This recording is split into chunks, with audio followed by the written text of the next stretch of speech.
Todd Valley up to the tower, please. Todd Valley, come on up to the tower. Thank you. Just a hop, skip, and a jump away.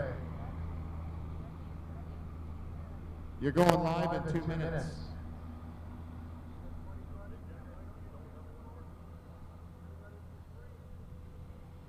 That's right. Leave them wanting more.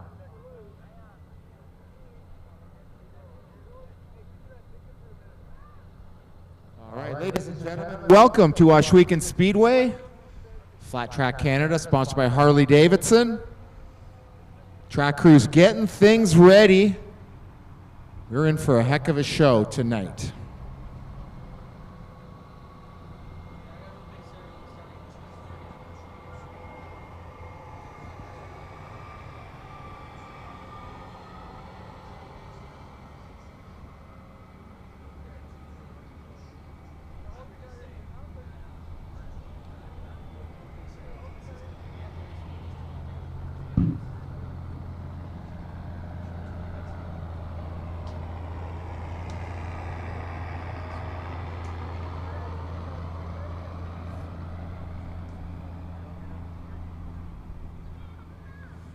Beautiful day, morphing into a great evening. Harley Davidson out there since noon today, noon till 6, test driving brand new 2018 Harley models. Any licensed motorcycle rider can go to the trailer and pick the model they want to ride. It's awesome to have Harley Davidson Canada on board.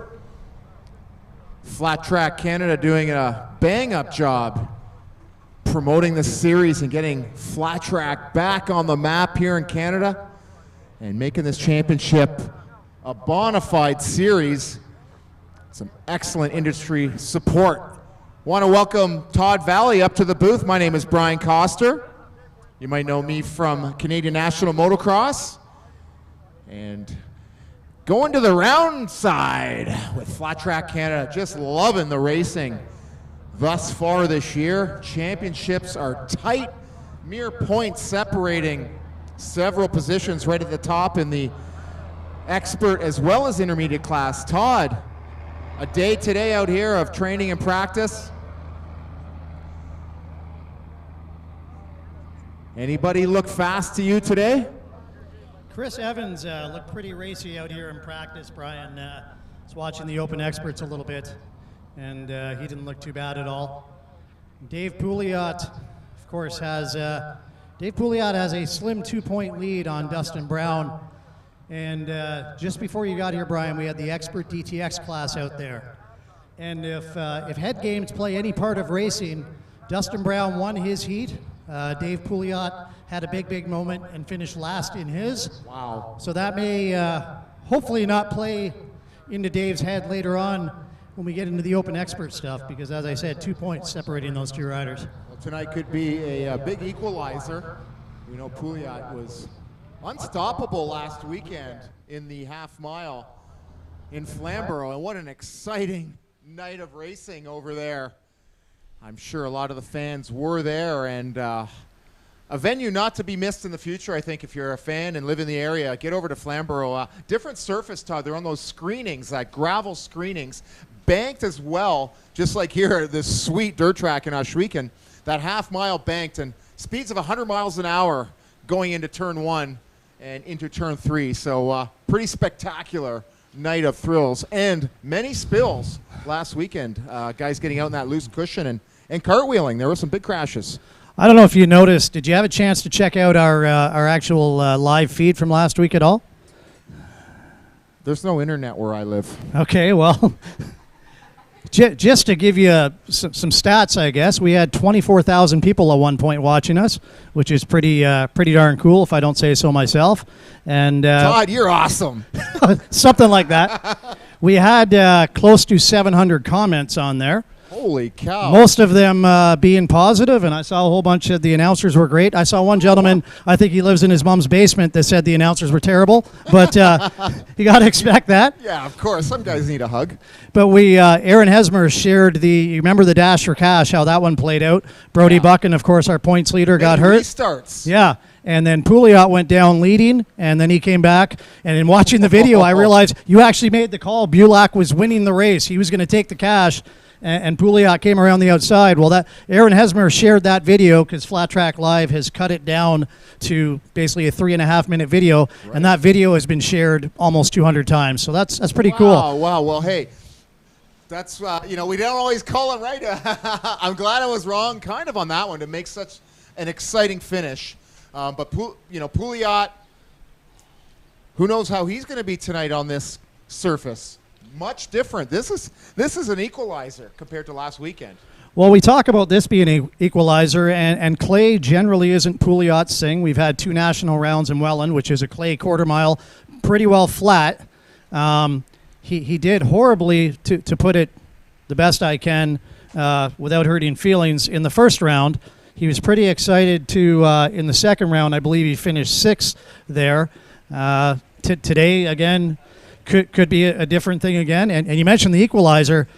Let's not fail to point out that tomorrow we've got a TT here. Woo-hoo! That's going to be a whole new ball game for almost every one of our riders. And that is the first TT, I believe, on Canadian soil in some 20 years. So you can kind of see the little outline of the TT track, which is right here at Ohsweken on the infield. So a double header of Flat Track Canada action out here in this beautiful Ohsweken Speedway, a great facility, and we welcome all our fans here. And a beautiful night and a fantastic location for racing. So we're up here with Clinton Jeffries. This is kind of his domain up here. They did a little test of the TT track here, I believe, on Thursday, and Clinton was witness to that. So maybe we'll get a few words from Clinton on how that looked. Yeah, Aaron and some of the guys were out here on Thursday while we were working on our micro sprint track, and they carved this awesome TT track. And I got to tell you guys, when you see it tomorrow and it's actually prepped, it just pops out of the clay a lot darker. It looks really awesome. We're going to put in some hay bales, and the track we're going to work overnight to get it. But the testing was so cool to see these guys making right and lefts. We're trying to get our mini stocks to run on it next week. But I'll turn it back to you guys. But I got to tell you, the course looked awesome. I'm mega excited about tomorrow as well. Clinton, any chance we're going to see you on a bike tomorrow? No, I ride on the street, but I brought my wife, and she's not going to allow that craziness. All right, 10-4. Thanks, Clinton. Thank you, Clinton. Thank you for being behind the controls here and lending us your microphone. Regularly making noise up here in the tower. Friday night sprints. A whole lot of fun here at Ohsweken, and I'm sure there is some regular race fans that are watching those cars that have maybe drifted out to watch some two-wheel action here. A little different, but great fun. And, the oldest form of motorcycle racing here in North America, right here in front of you, ladies and gentlemen, flat track. And almost the 2 oldest announcers in North America right here talking about it. I don't want to give up where my grays are. Are you joining me tomorrow as well, Brian? 100%. Yeah, we are here for the duration. And some nice display of watering might out on the track. And these guys got this place kind of figured out on how to get the grooming done. Like to see that. Just want to go back to our expert class for a minute. I can see Dustin Brown there checking out the front straightaway here. But, of course, we mentioned Brody Buchan going down last week. I sent you a message. I'm not sure if you saw it. He broke his wrist. No surgery needed. They're hoping 5 weeks, and the cast is coming off. So there's an outside chance he'll be at Georgian Downs. Don Taylor is not here today. Don Taylor, who rides for Kurt Beeger Racing. Wow. What's up with Don? Just an issue with one of his children, from what I understand. I believe everything is okay, but just, family comes first. Let's give a shout to Don Taylor from Port Colborne, Ontario. We're going to miss you out here, man. That guy's a serious cog in the racing. Definitely mixes it up with all these boys up at the front of the pack. Hey, look at this. Luke Ram.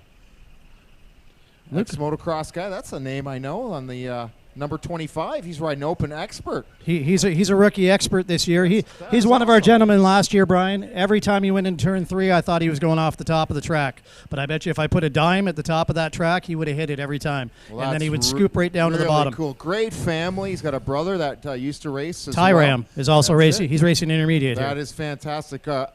Awesome family. Funny to see Luke reach out to me on the Facebook. Well, which you know I'm what? Not on too often. Yeah, it's a friend request, so that's easy enough to click from the handheld. Other than all that other stuff. Luke is one of my picks to do Publicist pretty well takes care of tomorrow it. when we run this other little track here. Yeah, that's what we expect those guys. The motocross boys will be a little bit more apt to that right-hander and the jump. Probably suits them. And that little looks like where they're going to get onto the banking, exiting the TT. It's a little off camber there, so you're going to see the bikes maybe naturally want to drift to the left as they get up on that embankment to get into a serious left. It's almost like a turn 2 at Mosport. Sorry, the right. It's a right-left. Sorry, it's going to turn into a bit of a chicane on that right. They're going to want to drift out to the left, and then they got to bring it around to drift to the right for that left-hander. Yeah, so it's going to be cool. Another gentleman you may know is supposed to be here tomorrow. Mr. Douglas Beatty is supposed to make an appearance here tomorrow. Oh, there is. And I got to say, if we're playing pro line on this one, I may put $5 down on Beatty. Well, I don't know when the last time he rode a flat track race, so he might be a bit rusty. It's hard to practice for this at home unless you've got a facility to go to. He's probably busting motos. I know mountain bikes a ton. He's a Canadian champion downhill mountain biker for many years. So. Well, I'm not going to lie. He was part of the testing here Thursday, so he might have the inside track on the track. Okay. Well, that's all he needs to get his confidence level up. I mean, get a day out here, he can practice up.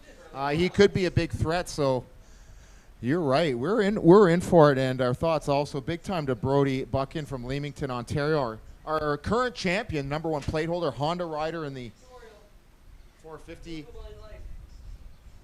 class, and bummer that he hurt himself, but I'm glad no surgery, so we'll get him back. And Bouliac was a big threat last weekend for the Trois Rivières Quebec rider, so a couple speedsters out of Quebec. Tyler Seguin out of Welland, look out for him. Of course, Evans, the young fella. And we've got a shame with a hole with Donnie Taylor. Well, joining us today as well is Doug Lawrence, and Doug Lawrence went 2 for 2 last year here in the expert races. He's the number 73. He might be listed here in our program somewhere. Dougie. So Doug here. Doug won here last year. Tyler Seguin won the year before. Oh, dang. Seguin, I think, is probably about 7 points out of the point lead right now. So again, much like last week, we could have a big points mix-up by the time this is over with. I see Rick Gumby enlisted for this evening as well, the number 77. He's not making it. Okay, well, he's a no-show then from the list. But Dougie Lawrence, there's a name. He's familiar in the U.S. in dirt track, and this is a guy that can qualify down there and run in the pack. So expecting big things from him tonight. Yeah, he's on. I think he might be on a Yamaha DTX machine. Actually, you'll see guys. Mr. Evans is another one, and Hunter Bauer in the intermediate class. None of these guys are choosing to ride. They're framers or your open bikes per se. They're going to run the DTX machine In both classes. Yeah, they just Sweet. find they're better adapted to this track. That's awesome. And, Lawrence, you talk about him in the U.S. I know he'll be at the Springfield race in September. He's going to be back on the Ducati in Springfield, trying to qualify for that race. Wow, that's great news. So we wish that Canadian well. I'm going to go out on a limb here and say the likable number 73. I know my wife sure likes him. Oh, yeah. At least, yeah, I think mine might as well. We've spent a lot of time actually riding mountain bikes and having some fun. So Dougie always got that shit-eating grin on his face and a whole pile of laughs to hang out with. When we talk about contenders and stuff, if we go back a week from now, remember the intermediate class was pretty well the Hunter Bauer show. Today he had a little bit of a moment in practice talking to his father, Bob, there. It sounds like he may have tweaked his back a little bit. And in his heat race, he was running about third, ran up way high in 1 and 2 there, got right up by the white bales there, and ended up last in his heat race. So he's going to have to come from the back. And probably I'd have to take a quick glance, but second in points is possibly Jimmy McCullough. And he won both of his heat races. Oh, he's thrilling to watch. McCullio, he lays it on the line out of Paris, Ontario on the Yamaha. Yeah, very thrilling rider as well. So we are in for a treat. And you talked about the rider getting up close to those bales. You talk about eyeballs getting the size of saucers. When you get up there at speed and you're offline and you're heading straight for one of those, that gets your attention real quick. Well, and for any fans that are new here, and I guess even you, Brian, we're going to see so many different lines happening out here. Tyler Seguin was another one 2 years ago. He would go way up to the top of the corner in turn 1 and in turn 3, and then just chop it down and almost apex the exit of 2 and 4, and that works so well.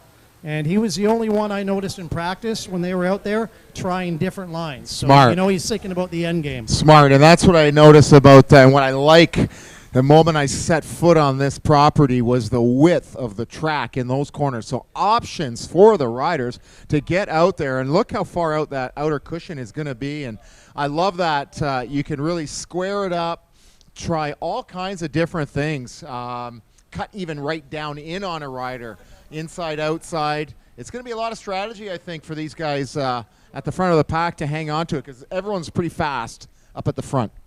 Yeah, and we noticed it on the half mile like last week at Flamborough, but it seems to be even more noticeable on a track like this, where you'll have one guy real high, one guy real low, and somehow they meet up in the middle of the straightaway side by side. And it's a thrilling show for the fans.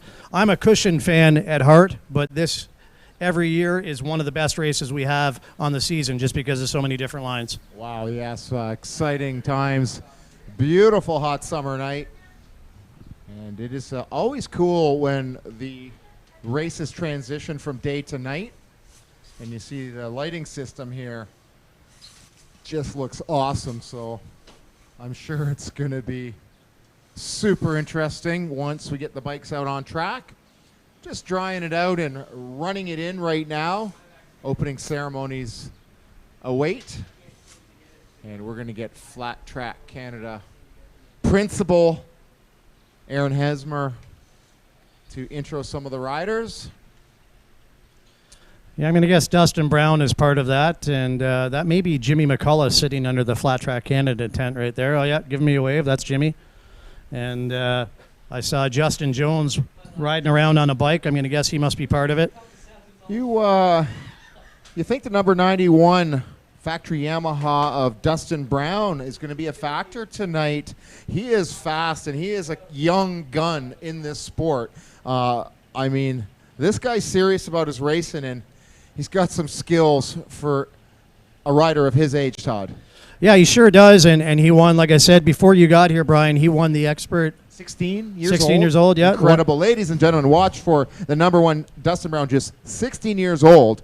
And he is going to be in the Expert/Pro class tonight on a Yamaha number 91, Todd. So he won the his Expert DTX heat earlier on. I believe Justin Jones was in behind him in that one. He looked pretty good. And I just want to point out his brother, his older brother, who races in the intermediate class, Tyler. Tyler ran away with both of his intermediate heats. So obviously the bike is set up, or there's something about this track that he likes. He looked like he was on rails out there. Everybody else had that back end stepping out a little bit, and he kept it pretty well, 2 wheels in line. And on a track like this, that's the fast way around. Wow, what a great spot here. You see across to the north part of the track the huge blow-up feature for the kids with the big blue water slide down into a pool there. Just what a special place to be for the young ones here. Just having a ball. I'd like to get down and jump around in there a little myself, Todd. Yeah, I'm thinking the same thing, Brian. Oh man, that looks wicked. They got a hose down there. Just get the miles an hour up. So some serious MPH down that slide. That looks like a pile of fun for all the families that are here, young kids camping, and of course riding those mini sprint cars over there too. There's a mini oval for the kids, and they had some races today. I want to give a shout out to one Terry Baker, an old motocross and watercross racing teammate of mine actually, and he's no stranger to Friday nights here in the cars, and he's got his little ones out there ripping around, and one heck of a tuner as well is Terry. So Brian, way back in 2004, we had our first ever flat track race here. We had about a 12-year hiatus after that, but back in 2004, we had 3 kids on 50s here that day. One of them was my son. One of them was Stephen Nickerson, who is, of course, a pro road racer now. Yeah. And one of them was Tyler Seguin. Wow, And when we were here racing that day, that little track that we're looking at over there, every time it was time for the race, we would have to go drag them off there because they were all doing laps over there. They probably rode about 10 hours straight that day. They run it out of gas a few times. They gotta love that. So the kids are just so enthusiastic, and racing, I think, a great way to teach anyone some serious life skills, and to have these young kids out there. You know, you got to learn how to win gracefully, and most of the time, Todd, second and down is you got to learn how to lose gracefully, and respectful of your competitors and sponsors, and yeah, great life learning in the racing world, and makes for better car drivers out there too in the real world of war, driving the highways and byways of southwestern Ontario. Which is good news for me, you, and everybody else in these stands. Yeah, that's why I live in the trees with no internet.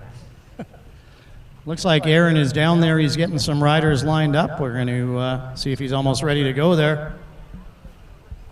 Thank you guys for coming out to round 6 of the Canadian Flat Track National Series presented by Parts Canada and Harley Davidson.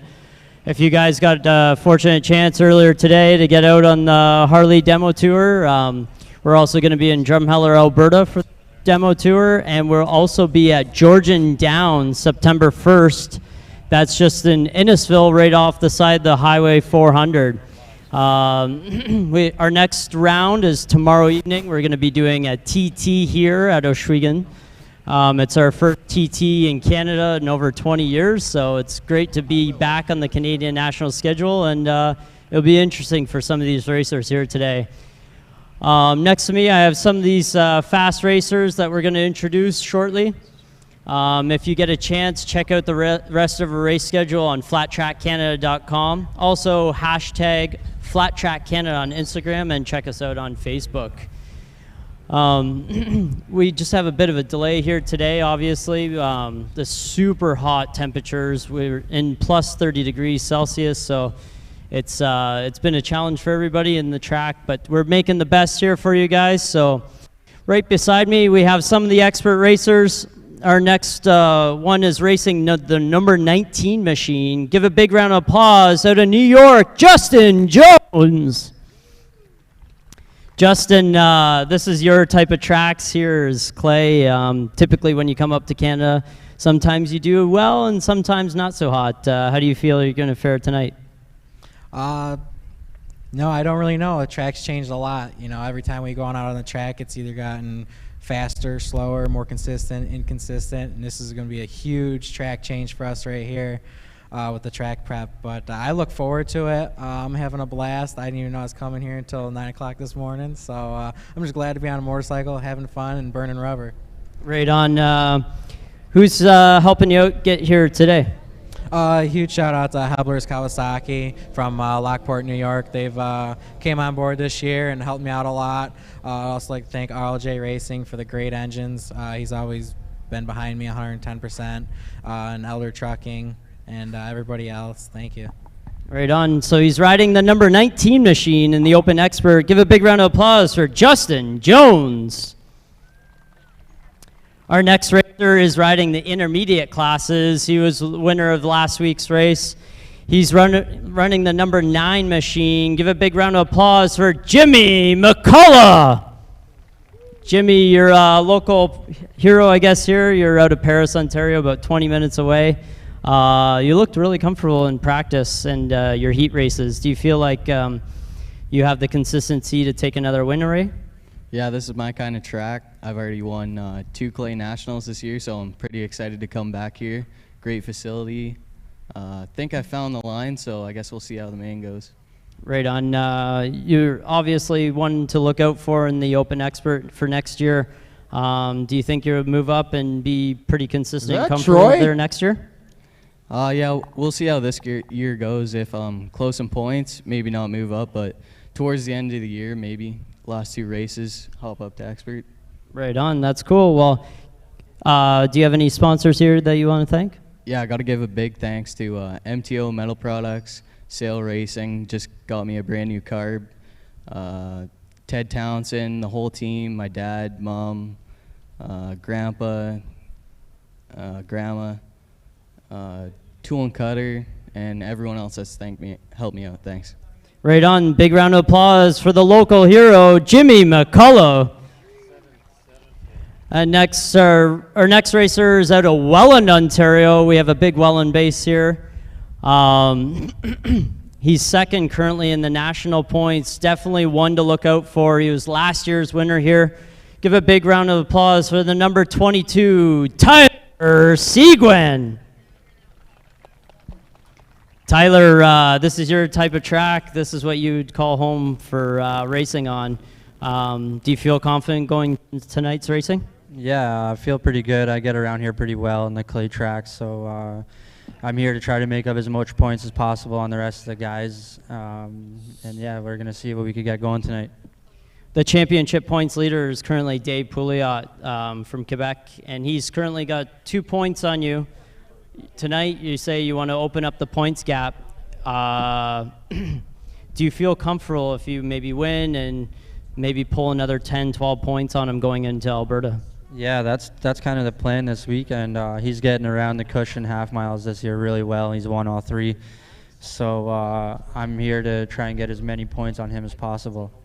Yeah, that's obviously the strategy. We got 3 big cushions coming in at the end of the season. Try to gap yourself out and go from there. But do you have anybody to thank here tonight? Yeah, big thank you to Chris and George Evans, Parts Canada, Golden Brothers, all my friends and family, and everyone that makes this possible. Thank you. Right on. There you have it. The number 22. Big round of applause for Tyler Seguin. And currently the number 2 rated rider in Canada. He's 3rd place in points, but he's actually 2nd. Sorry, he corrected me. He's one of the most consistent racers in the series. He's only 16 years old. Give a big round of applause for Dustin Brown. Dustin, you've had a really good, consistent year, even though you had a bike break in half on you already, but you've been able to manage to pull yourself together and always be on the podium, where a lot of these guys have won races and struggled in others. What's going through your mind tonight? Do you feel comfortable in the practices and heats? Yeah, I feel good coming out of the heat. I actually won it and have a good setup going in the main.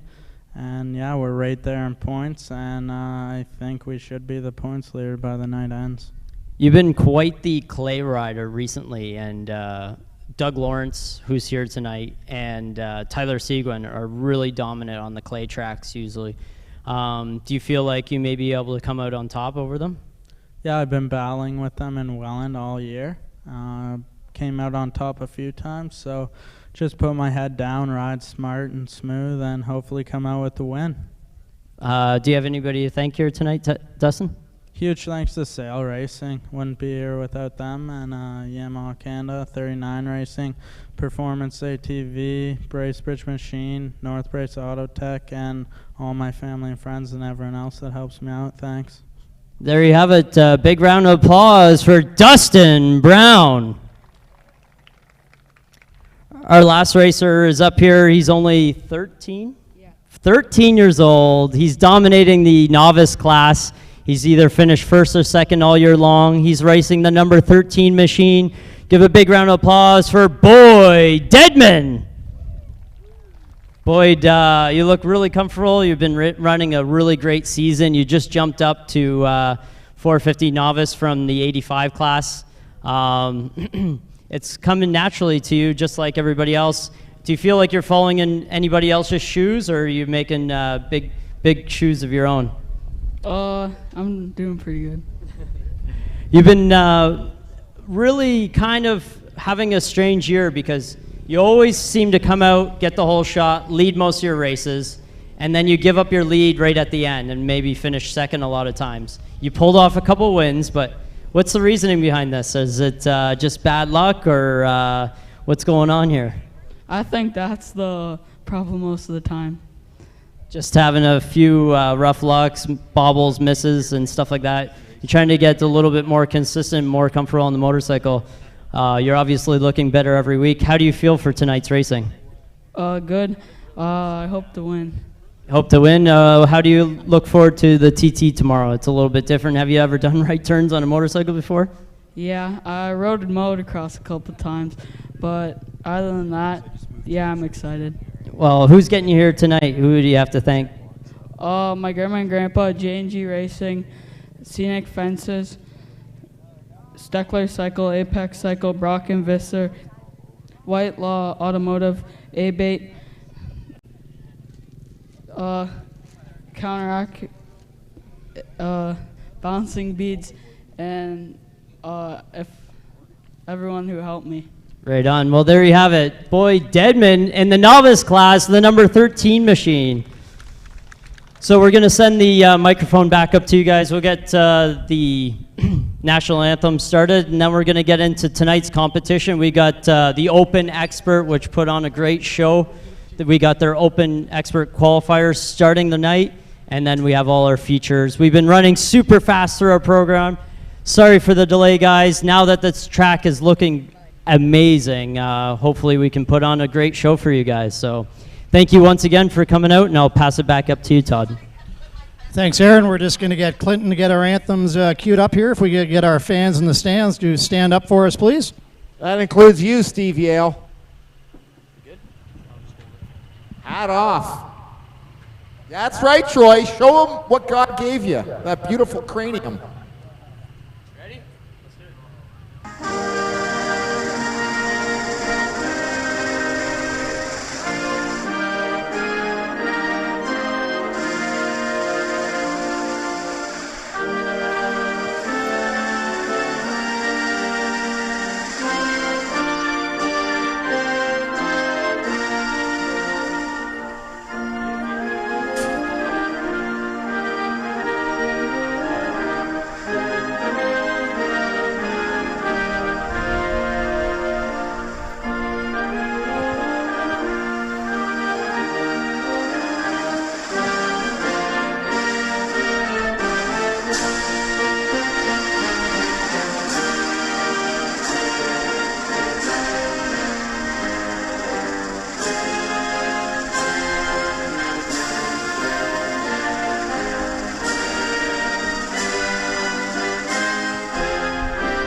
All right, ladies and gentlemen, welcome to Ohsweken Raceway. We have a banging night of racing coming up. Great job on the opening ceremonies down there, Aaron. And my name is Brian Coster, and I'm joined up in the booth by Todd Valley, longtime Flat Track Canada announcer. And it is great to be here in Ohsweken. Track looking very racy. We talked earlier about how wide these turns are. These riders are going to be coming up at great speeds, Todd, and just throwing it in there sideways. And there's definitely going to be some thrills and spills tonight. Well, hopefully no spills. I just want to point out. And that apparently between you and I having our little conversations up here, we've stirred it up a little bit. We were talking about Luke Ram and Doug Beattie being the favorites for tomorrow. And Dustin Brown obviously heard our conversation. He has passed news on to my wife. The challenge is accepted. He's going to be at the front tomorrow, he tells me. So I like his style, a young Dustin Brown. Yeah, a little brash, and we're pulling double duty up here. We're talking about the race, and we're stirring up the race. I like it. Well, you know what? You don't get in the winner's circle without having a modicum of confidence and self-belief. A big part of the racing world. We try not to be arrogant or cocky, but you got to have a little bit of that in you to be a winner, I'll tell you that. And these riders here in that pro class, they've all had their fair share on the top step of the podium, and they're going to be fighting for it tonight. And Todd, good prize money as well here from Flat Track Canada. Yeah, Harley Davidson, of course, Harley Davidson Canada has got involved this year as our title sponsor, and they've upped the prize money a little bit. That's awesome for the series, awesome for the riders. It's got more riders coming out, and the fans are in for a treat because we're going to start as soon as we get on the track here. Our first class is up. It's going to be our Open Expert Heat races, and then we'll get into some of our finals from later on. But Wow, what a way to start the program. yeah, Mr. Pouliot, we're going to see him down on the pole, down on the inside for the first heat race. I mentioned before, I'm not sure if he got spooked earlier on in that DTX race. I really hope not. Right now there's 2 points separating him and Mr. Brown. Dustin Brown is just consistent week after week after week. And Brown will be sitting on the pole for the second heat race. And of course, top three in each heat race will go to that dash for cash. We've talked about it. We talked about it many times last week, and it's been talked about all week. Probably the best race of the evening last week was the dash for cash. It was a heck of a show. Yeah, and we're going to have more of that tonight. I want to say hey to Randy Weeb out on the infield, one of the photographers in that orange Harley Davidson t-shirt. And here come our athletes. There is the number 16, Dave Pouliot on that Kawasaki Canada 450. He was a big winner last week. And there is 22. We know that Tyler Seguin from Welland can throw a wrench in things. 61B, that's Newman. 112, that's Marin Tet. Still looking for the 111 of Matty Ward. And also the 73 of Doug Lawrence. Dougie Fresh perhaps doing his hair before he joins us here right now, Brian. Well, he's going to have some helmet head at the end of the night. Riders staged on the first row. And I like the dead engine start. And here comes the number 73. Oh, that's 75, Matt Sale. Sorry, yeah. Yeah, he was a little late to his DTX race earlier as well. Glad he could make it here. 111, Matty Ward. I know he had problems. He got a flat tire earlier on in the DTX race. I'm not sure if that has done some kind of damage to that back rim that can't be corrected. It's Matthew Sale from Ancaster, Ontario. On that 75, right there on the outside, and we got another rider coming into play. That is Ward on the 111. Dougie Lawrence is finally going to join us. Nice, nice. So the plot thickens. Woohoo, the 111 looking racy, full leathers. And here comes Doug Lawrence, a lot of experience coming right here on that very last slot. The officials keeping a keen eye there. Anyone jumps, it will be a red flag, so keep your eyes out for that, ladies and gentlemen. We'll hopefully get a clean start here, and it's a hot lap. All the riders get to have basically a sight lap, parade lap, hot lap, whatever you want to call it, just to get a feel of it before they actually get out there at racing speed. So, all right. And here I was thinking Lawrence had a hell of a start there.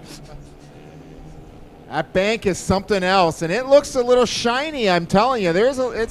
It's a little slick. They're getting a couple laps here to just get the feel. And you can see the bikes looking somewhat hinged in the middle as the riders try to find the traction. Fine line of that front wheel drifting and the back wheel coming back around and just maintaining that composure on the motorcycle. Trying to achieve that one smooth slide. You want to limit your transitions. And very difficult to do, easy to say. It's an easy game from up here, and I just want to point out that the last 2 seasons we've been here, our winners from the past 2 seasons are both in this heat race. That, of course, being Doug Lawrence last year and Tyler Seguin the year before. Well, Seguin was quite impressive last weekend at Flamborough. Had a pretty solid night of racing. Really got into the mix and created some thrilling moments for the race fans and, of course, us up here in the booth, Todd. They're all getting set. It is a light start, so Amber, green gone! Look at Pouliot, and Lawrence has a great jump, though, way outside. Pouliot down on the bottom, Lawrence up top. Lawrence is going to chop down and get that drive. Almost clipped the front of Pouliot's wheel, looked like from here. You could see that whole thing come into play, and Lawrence just timed that perfectly to get that whole shot. Already you've thrown that out. Seguin back there in 4th. You know he won't be happy with that. Remember, top 3 is front row in the final. Check out the battle for second, Todd. Pouliot drops a position. Great drafting move there. I think that's Ward now that slipped into second. On the 111 possibly, try and catch it on the what? Yeah, it is indeed Ward. So Pouliot back to 3rd. Seguin still in 4th, followed by Matt Sale. Doug Lawrence checking out on the rest of the pack as we speak. Oh, Ward doesn't look back. Not a good thing to do. Now, Ward, all the riders get down low on the straightaway for aerodynamics. Ward seems to just be laying right on the tank here down the straightaway. Gets right down and low. Pouliot a little bit more upright, peeking up the inside, gingerly trying to get that traction, and wow, that is close. Yeah, almost Check out contact. Pouliot in trouble. We got a rider down the inside. Pouliot takes second. No, they're neck and neck. Pouliot and Ward side by side, and Seguin is there waiting to pounce as well. Meantime, Lawrence all alone out front. Seguin fast in his own right, looking to pick up a lap up, maybe a little gravy here. Those two are in such a battle ahead of him. Making a little mistake is Ward. Check that move out. Seguin into third place. Is he challenging the Kawasaki rider? Looks like challenges all throughout this top pack here, and the battle for second is hot. Second, third, fourth, and fifth, all right there. Lawrence all alone up front. Oh, Seguin blows the corner. He goes up top. That just cost him 4 positions. Look at that cushion is dusty up there, Todd, so there's no hiding that mistake.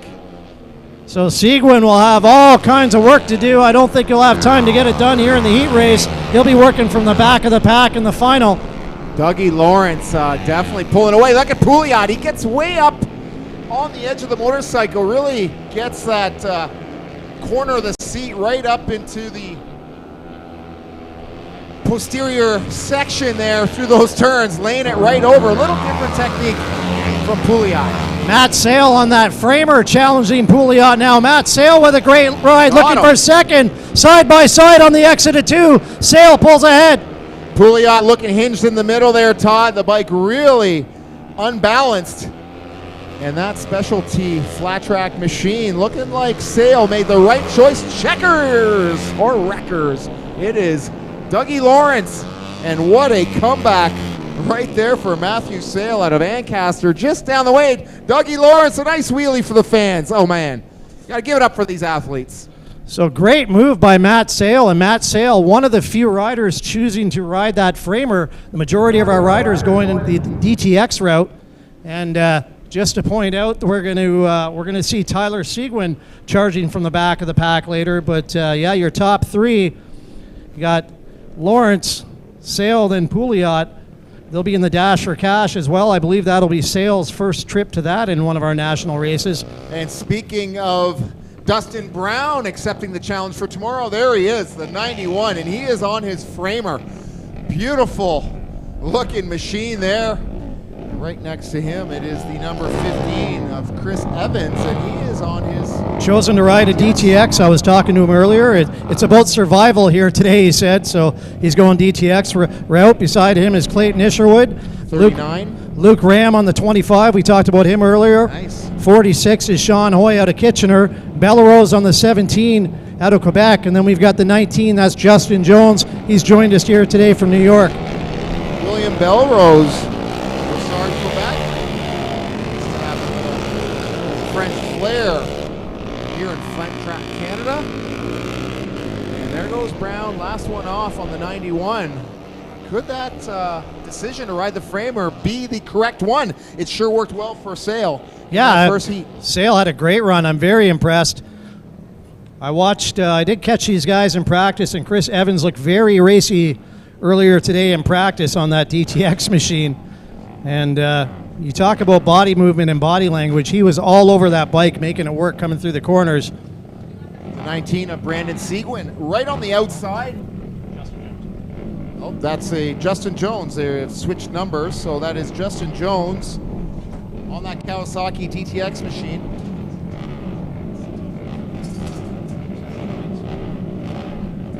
Riders getting ready, and check out that Yamaha second one in. I love the graphics on that thing, the old red and white. Old school. That is... We're green. Look at Luke Graham, big wheelie. Yeah. Man, Brown way down on the inside. He's almost scraping along those concrete blocks. Check out how wide they are. Belrose looks like in fourth, but look at the battle for the lead. Three-way into turn 3, coming into turn 4. You can see that shine starting to develop. These riders, I think, getting a little faster each time. I think this track, Todd, shaping up. That main groove is getting faster. Look at Brown. Woohoo! He just pulled a nice gap there. A second place rider at a scary moment. Well, Brown used a line off the start I haven't seen anybody use yet. He was right down at those concrete blocks, and it worked out perfect for him. He obviously knows something we don't. Man, he's looking real good right now. And then it is the 25 of Luke Ram in second place, the ex-motocross rider. Loving the thrills of flat track racing here in Canada. And Ram in second place looks pretty poised. Yeah, Ram ran great here last year as an intermediate. He's a rookie expert this year. And right now he's looking to get himself on the front row and in the dash for cash. Running in third out of New York, we have Justin Jones. Jones closes just a bit on Ram mid-corner there, but off the exit, Ram stretches it out again. Good little battle there for second.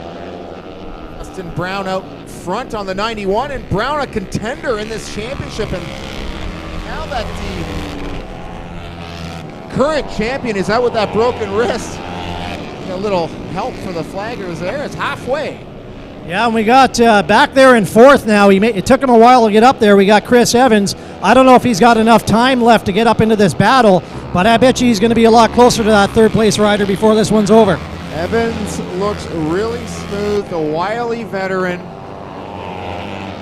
got a lot of laps in flat track here in Canada and the USA, and highly respected racer in the pits. So I think we got about 3 laps left, maybe 2. So Brown still your leader, Ram followed by Jones. Evans edging a little bit closer, but he's going to have to get a lot done in the next 2 laps if he wants to challenge for that front row. It's so nice to see some of the Americans come up, and they bring another level of competition to Canada. You know, there's a large pool of riders in the U.S., and they know their tuning, and they're out grooving tires, and they've got their own little tricks. It's great to have some U.S. riders up here, along with our Ontario and Quebec boys. So Evans has really put a charge on. It's unfortunate Evans got caught up in the pack there for a few laps because he has really closed that gap. He's just going to be about 2 laps short here, I think. Jones falls short as well, and Ram on the Honda takes second. And Evans, I'm sure he's just calculating a few things for the mains later. Brad Hazel from Lyndonville, Ontario. And then Bellerose. So Brown, it'll be interesting to see, of course, whoever had the fastest heat race there will get to choose where they want to start later.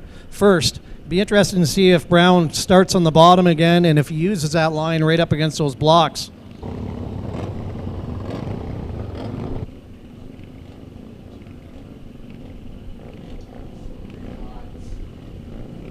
So Vintage Mod coming to the line. Vintage Mod, Tyler Brown, Dustin Brown's brother, pulls up on that Triumph, the 119. Took him a couple laps to get going earlier on in the heat race, but once he did, he giddy up and gone.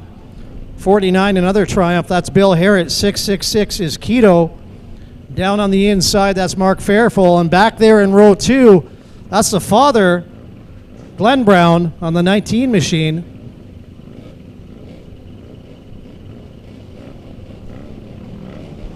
So we got a couple Triumphs out there. Got a Rotax, a Honda, and I believe a Yamaha. I think that's Keto might be leading them on the 666, but here comes Harrod on that number 49 machine. Tyler Brown took him a couple laps to get going. It looks like he's going to get going a little quicker this time. Brown making the move on the outside of 4. Holy cow, he just went around the other 3 guys like they were standing still. Oh man, these vintage bikes are awesome. Oh, we got a rider going way out, and gathers it back up. 2 of them overcooked turn 1. That's Mark Fairfull and Glenn Brown. While they were doing that, Tyler Brown had that bike pretty well folded in half, leaning on that left foot, trying to keep it upright. And he is working these bikes on that Triumph there, nice and low. Keto having a ball in third. Bill Harrett sitting second right now. So we got Triumphs running 1 and 2, and then Keto on that Rotax back there in third. That Rotax, of course, used in an Evel Knievel movie they filmed here in Canada. That'll be going in his living room someday, he says. Very cool bike. Still got some decent lap times, these vintage machines and primarily vintage riders. Yeah, I think the age of the bike and the machine have to add up to 100 or something. Good gentleman out here. The 119. He's going way too fast. Well, I just want to point out he'll be out in our intermediate finals as well, and he looked pretty good in his heat races earlier on. So this could turn out to be Tyler Brown's night. His bike is really working well. His positioning seems to be pretty good. And the battle for second now is getting hot. In the last lap, Todd, Keto's making a move here. Keto is all over the back of Herod as they cross that line, side by side. It looks like they touch. Look at the body language on Keto, though. It looks like he's running to the store for smokes. I don't understand. He doesn't look like he's racing at all, but he's getting it done. I wonder if Herritt's getting tired. The elbows are starting to droop a little. So Tyler Brown takes an easy victory. Here comes that battle for second out of corner 4. Oh. Herritt's going to barely hold on. Keto definitely's got the speed coming out of 4. Just couldn't quite get the pass. Then it's the number 85. Fairfield crosses the line. Of course, he had that off-track excursion up in 1 and 2 along with Glenn Brown. So Tyler Brown picking up the checkered flag, and there is a possibility he may do this 3 times tonight unless some of our other heavy hitters in the intermediate class can stop him, because the Tyler Brown train was chewing right along earlier on. It's a great feeling to do that victory lap. Fantastic riding here in the vintage class. And if you get a chance to get a pit pass, you can get over there and get it right up close and personal with those bikes and get some photos and chat with some of the riders. Pretty entertaining place to be down there in the pits, and get yourself an autograph or 2. Novice DTX Final coming to the line now. Boyd Dedman, he was interviewed during the opening ceremonies. He was going good, of course.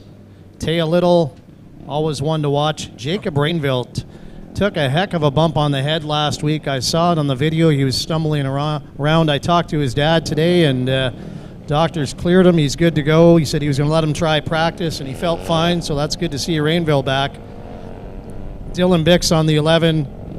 Of course, we should have, I believe, four female riders in this one, Brian. Kennedy Wigfield.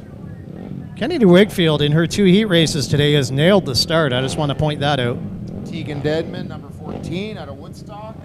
Tegan Dedman earlier on laid it down in turn 2 on the exit of 2. No harm, no foul. Dylan Beeks out of Kingsville, number 11. And then Taya Little, the 11T. So those are the 4 ladies out there lined up. And make no mistake, they are racy, competitive. And you wait till you get a load of Taya Little out of Welland. Man, oh man, she made some amazing come-from-behind moves last weekend in Flamborough to take the checkers. Yeah, she's impressed me. She's looked good on every surface we've done. Boyd Dedman trying to fire that bike up. He's our points leader in this class. We certainly don't want Need a bump start? any kind of Bump start on the line. Check it out. He's got a little balancing act here so he can really get some torque down there. And now these 450s, hard bikes to start, especially when they're hot.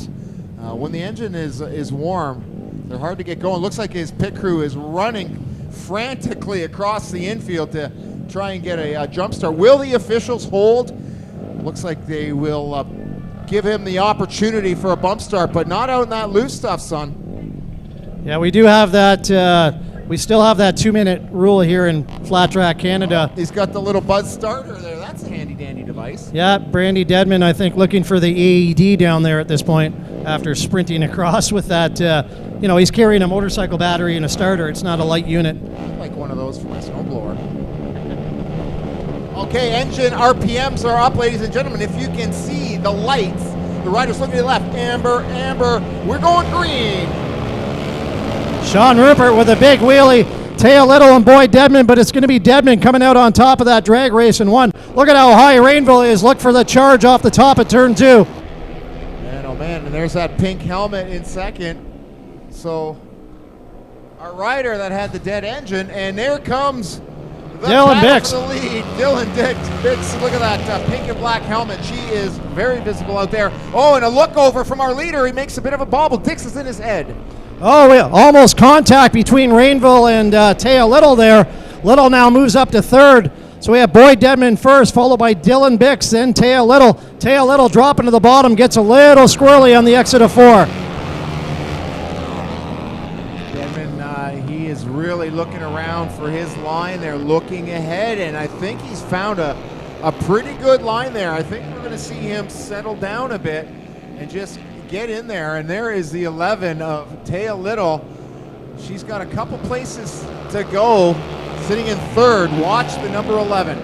Yeah, the 11T is moving forward, no doubt about it. You can see the different lane choices as they hit those corners. And there is some serious shine out here now, and they are laying some rubber down on this Ohsweken Speedway soil.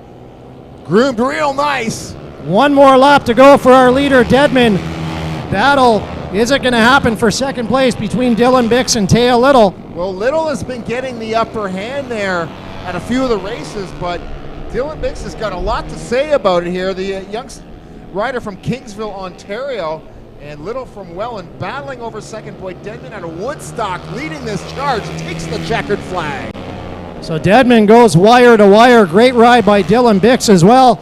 Taya Little caught back there a little bit. Once she got up to third, she closed the gap, but unable to really attack that rider in second place. Of course, we'll see all these riders back in the Novice Open class, and any one of these riders are capable of taking the checkers. Todd, still novice racers, but with serious fast lap times. So these young riders making their way have a bright future, especially with Flat Track Canada steering the ship in such a positive direction for the sport.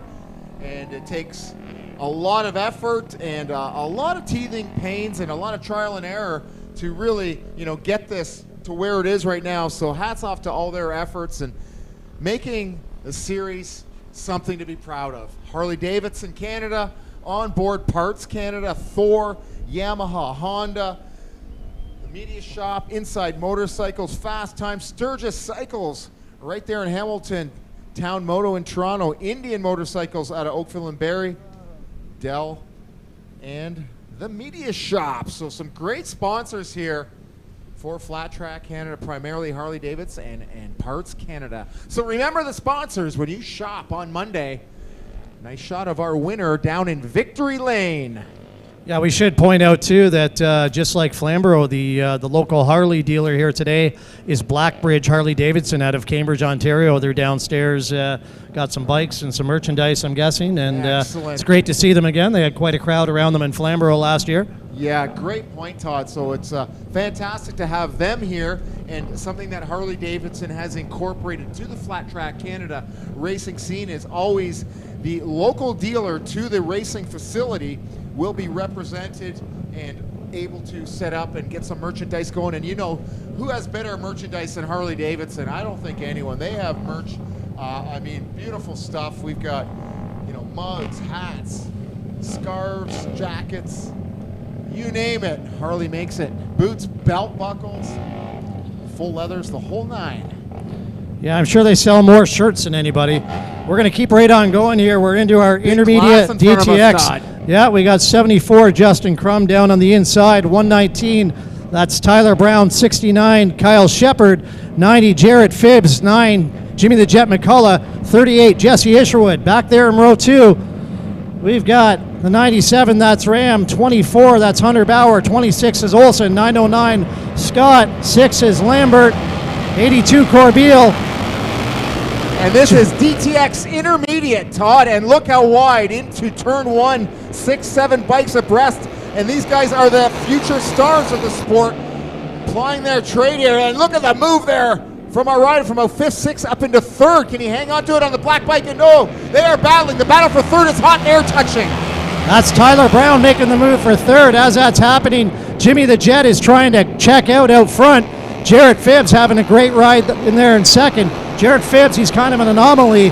He's a cushion rider, but always does really well here at Ohsweken. So it's nice to see the number 90 challenging up front as well. A great part of the evening. The sun's starting to set over this beautiful countryside here at Ohsweken Raceway as the riders are spread out. We've got a rider way out in the cushion. creating some desk battle for third place. Looks good, but check out the three-way battle over fifth. So right now, of course, charging from the back of the pack, we've got Hunter Showtime Bauer. He's been had things his own way the past couple of cushion half miles. Didn't go well in the heat race. Right now he's in about fifth place, but he's got a long way to go if he wants to catch that front runner. Phibbs doing a solid job in second, but no match for our leader right now, who is just laying down some just unbelievable fast laps, is Jimmy the Jet McCullough out of Paris. And we've got the 119. Tyler Brown from Utterson, Ontario, drifting off. He has a mechanical. So Tyler Brown, legit contender for the win, pulls off. I'm not sure what's going on. The bike still seems to be moving. Wow, check out the down type there on the Jet McCullough's bike. He is hooking up. I love that green helmet. You can see him around the whole track. So now it's the battle for third. Todd is the one to watch, and then right behind the battle for fifth, sixth, and seventh, eighth. It's hot. These two riders are going at it, and it's third. That's the tightest right now, coming into turn 4 down the front straightaway. We got a few laps to go here. We've got some racing on our hands over third place. So Showtime Bauer takes over third place ahead of Crum. Crum trying not to let him get away. Jimmy the Jet all on his own. Phibbs safely in second. Bauer trying to move forward. He's only got a couple more laps to catch Phibbs. I don't think it's possible at this point. Todd, the track is looking really good, and oh wow, riders are going wide out there. This corner comes up fast. 2 laps to go for our leader. Not sliding a whole lot, Todd, here. They're kind of getting that front end a little push, keeping the bikes kind of level right now. Just a little drift here through the apexes as they just kind of unwind onto the straightaways. So white flag out for Jimmy the Jet. Phibbs in second. I'm not sure what happened to Corbeil, but I believe Corbeil is actually a lap down on the 82 machine. I believe the top 3 right now should be Jimmy the Jet McCullough coming around to the checkers, Jarrett Phibbs, and then Hunter Bauer. Look at McCullough, got the fist in the air, just coasting across the line. That's a confident rider right there, Brian. He looks like he is at one with his Yamaha right now. The number 69 of Kyle Shepard taking it right to the wire on the Husqvarna Canada 450 Husky. Nice to see that white Husqvarna out on track. So I'm not sure, I missed whatever might have happened to Corbeil. He either was a lap down or somewhere found some nitrous and shot up past a bunch of riders, but not where I expected him to be. McCullough gains a little bit in the point standings with Bauer finishing third. He's still got a little way to go, but Jimmy McCullough, he's one of our feature experts right here. Yeah, Jimmy the Jet looking pretty comfy with that checkered flag. We are probably a few minutes from sunset, and we have a great view of it right here at Ohsweken Speedway. And we will be under the lights, and it always adds just another little dimension of excitement as night creeps into flat track racing. A whole lot of fun. Don't forget, we've got some great concessions down there. Get yourself a burger, dog, fries, poutine, and all that good stuff down in the concessions. Washrooms are located down beneath the grandstand area to the west portion of the grandstands. So follow the sun to the washrooms. And Harley Davidson down at the gallery between grandstands there towards the east side of the grandstands with a great setup and some really nice merchandise. Todd, here they come. These are the pro riders. We've got Brown, we've got Dougie Lawrence, we've got Pouliot. We got some heavy hitters. Yeah, Pouliot's going to be way at the back, though. That's unfortunate for him. Seguin's going to be up in the front here. Ram, that's Justin Jones on the 19. Dougie likes that outside. He started there in that last race that he won. And here's a rider who's impressed me a couple times tonight already, Matt Sale from Yeah. just down the road in Ancaster there. He's having a good row. or good night. He's going to be starting on the front row in both finals tonight, so good for that young man. On that number 75 Yamaha, just hop, skip, and a jump away in Ancaster. And he is lined up second from the inside on that front row. 10-lap final, I believe. See if Brown hugs those concrete blocks again, Brian, like he did in that expert heat race earlier on. They're in gear, and we're going green. Seguin gets a reasonable jump. Lawrence way up top. Brown is indeed down by those concrete blocks. Matt Sale right in the middle. Sale gets gobbled up. Here comes Lawrence around the outside of Brown. Wow, Brown showed him a little respect there, left him a little bit of real estate to sneak through. And Dougie Lawrence taking the lead. He's comfortable out front here, Todd. Great battle for third down the inside. Yeah, we got Seguin, Sale in the middle, and then Ram up top. They're 3 wide on the exit at 2. Wow, these guys are battling hard. Lawrence has gapped Brown just a bit, and there's that battle for third that is hot. Coming onto the front straightaway. Wow, Seguin gets really close to... Seguin gets really close right there to Luke Ram. Pouliot now trying to make his way up. He's up to about 5th or 6th. Remember, he's coming from the back of the pack. Lawrence all alone out front. Brown kind of safe in second, but Seguin now trying to challenge from 3rd. Matt Sale now in 4th. He's being challenged by Ram as they head into turn 1. Off the exit at 2, look at the crisscross. Pouliot pulls ahead of Ram and Sale. So Pouliot all of a sudden out of nowhere is up into 4th. Great racing. Check out this battle here. Pouliot leading a train. Ram fell back. Cody Marintet now making his way past Sale. Marintet's on the move as well. That puts him in about 6th place, I believe. We got our young flagger here down in the stands doing a great job. Halfway, we get it twice. Following our head referee is cool. Dougie Lawrence out there. Browner hanging tough at 16 years of age. A wealth of knowledge and not giving up a whole lot to the perhaps arguably one of the best flat trackers in Canada as of late, Dougie Lawrence. Yeah, Dougie knows his way around an oval, that's for sure. Of course, he took most of last year off to go road racing. He's kind of returned to his roots this year. We're glad to have him back whenever he shows up. So Lawrence, Seguin now actually closing in on Brown. I think within about a lap here, Brian, we're going to have a fight for that 2nd place. Seguin's within about 3 bike lengths. Lawrence, the rider that every guy likes, but girlfriend likes better, leading the charge on the 73. So we're coming up. Lawrence is going to take 2 flags, meaning 2 laps to go. Seguin's going to have to get on his horse and get it done if he wants to get past Brown in the next 2 circuits of this track. Taking a peek down the inside. Brown consistently using the same line. That might give our 3rd place rider an opportunity. Try something different. And he is. 1 to go for Lawrence. Seguin, a much different line. Look at him coming up on the inside, on that inner line, creating some drama. Nice shot of Lawrence there, just blasting down the straightaway. But now back to our battle for 2nd on screen. Battle for... So out of 4 for the final time. The win's going to go to the 73, Dougie Fresh Lawrence. 2nd place will go to Brown. Seguin, Pouliot, Marintet, Ram. So Pouliot maybe not thrilled with a 4th place finish, but that's excellent damage control coming from the back of the pack for that young Quebec rider. He is known as a clay rider. So let's see if the number 16 from Quebec on the Kawasaki can put something together later in the evening programs.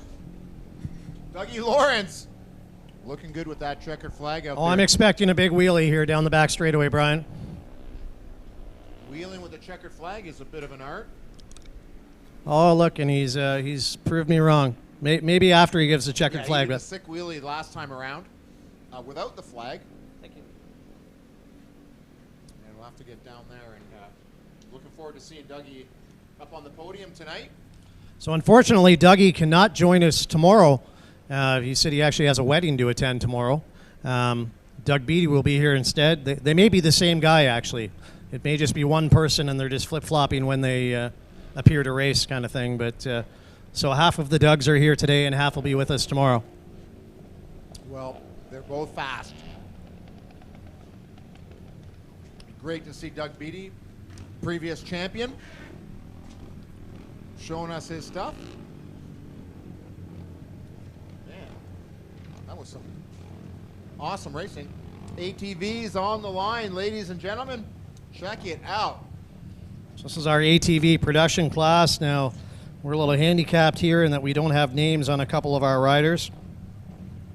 I believe the 63 is LeGros. I believe he actually may be wearing Fonzie's jacket tonight. The 21 is out there, the 216. Chuck Graham, that's our current points leader, actually. His engine was dead. He just got that thing refired up. Oh, and he gets totally tugged off the start. Fonzarelli gets that whole shot, but check out the move from our current champion on the inside. No, this ain't over that. Wicked battle for the front. I believe that's Graham way down on the inside, and if that is indeed LeGros, he's up top. All kinds of, big crisscross down there between Johansson and the 21 machine. Those two lines crisscross big time. 63. We got problems on the 63. He's looking down. Bike is gone silent. Oh, that's that hurts. That ATV has jumped the shark, I think. Oh, he's still somewhat under power. I'm not sure what's going on, but that's unfortunate. He was gone. Leading a race, the bike tacks out. Never a nice feeling. I believe our leader now could be Andrew Smith on the 77X. Racing beneath a beautiful sunset here in Ohsweken are the ATV stock.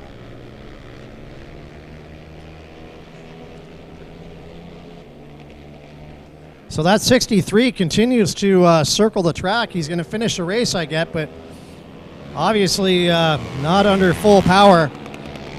So 77X, our leader, I believe that's Smith. Current points leader back there in second. These guys are getting some pretty fast laps with those big driving wheels. These guys get some great speed. And these guys are nuts. I honestly think these guys are crazy for doing this. Oh, it's awesome. I love it. A lot of body English. And you find that little zone. So the 63 looks like he's finally exiting the track. He spent about 2 laps trying to sort out whatever that problem was. Maybe took the choke off. 77X, our leader, stretches it out just a little bit now. Could be a battle shaping up here for second place. Last lap. Coming into the last lap, our leader has a nice lead. Check it out. Second on the line. Woohoo! Sweet riding. I believe that's Jeff Chandler on the 21 back there in third. Was real close and things just went bad, and now there's about 15 quads difference between them. Coming to the checkers, 77X. We're going to use our best guess and say that is Andrew Smith. And if it's not, congratulations, Andrew Smith, for having your name mentioned on the internet. It might be John Doe. So tough break for the 63. Had that early hole shot. Actually pulled a couple wheelies going through the gearbox there.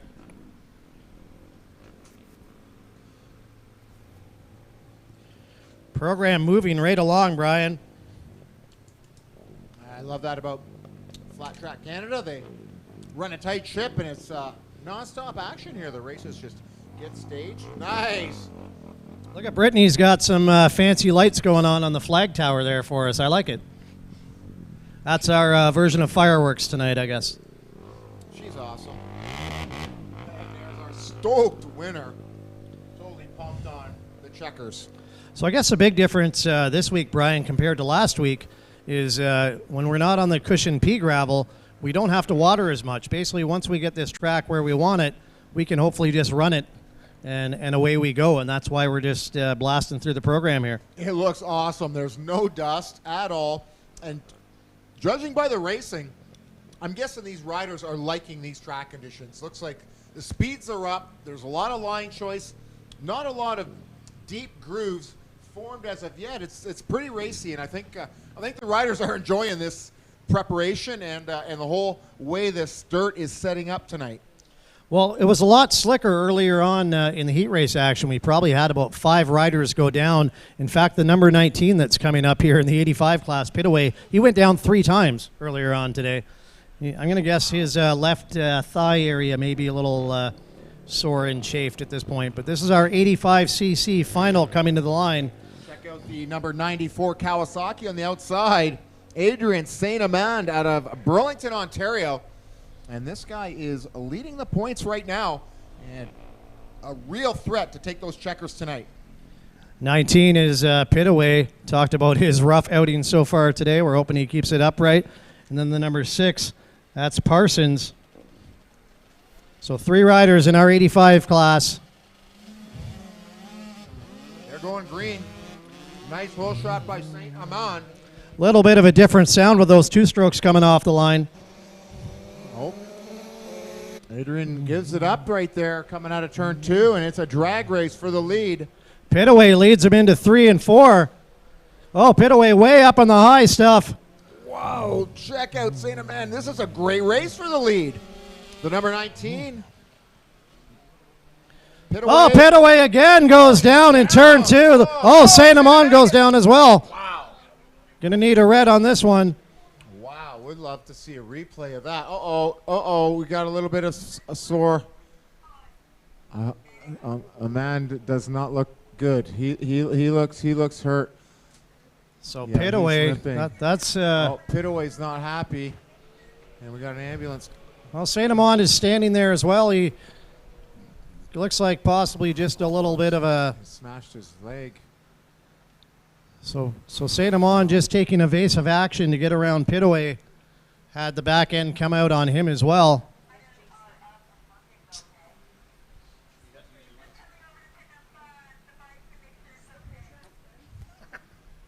Wow, this is a very rough sport, and our points leader. Look at the fluid pouring out of St. Amand's Yeah, bike. I hope that's just overflow gas and Yeah, not something different. I think that's just gas coming out of his float bowl there, and here is a replay of it.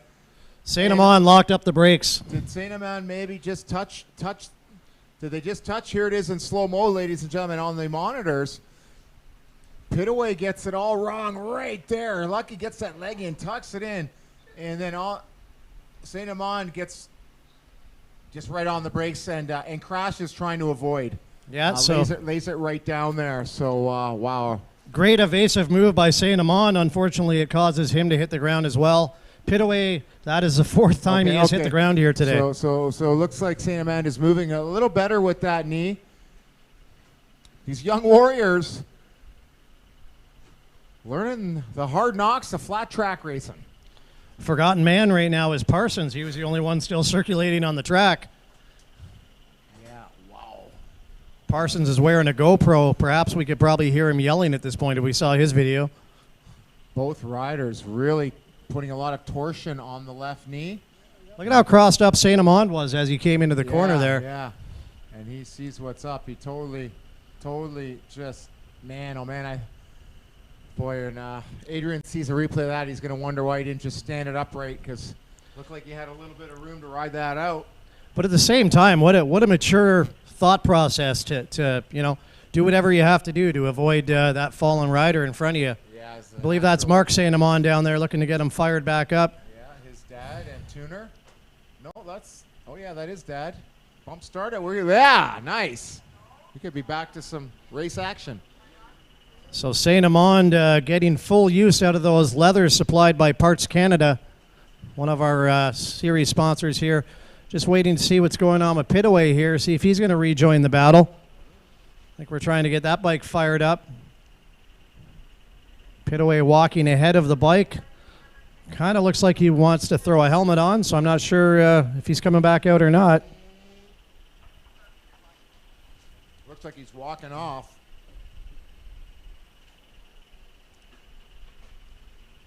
Racing incident. So our friend up here, Brittany, was dying to use these awesome red lights they have around the track, and as much as I think they're cool, I hope this is the only time we see them tonight, Brittany, but thanks for getting those going for us. That's the district right there. That's where our flaggers for the car racing would be perched. And it's pretty Las Vegas, I'm telling you. Another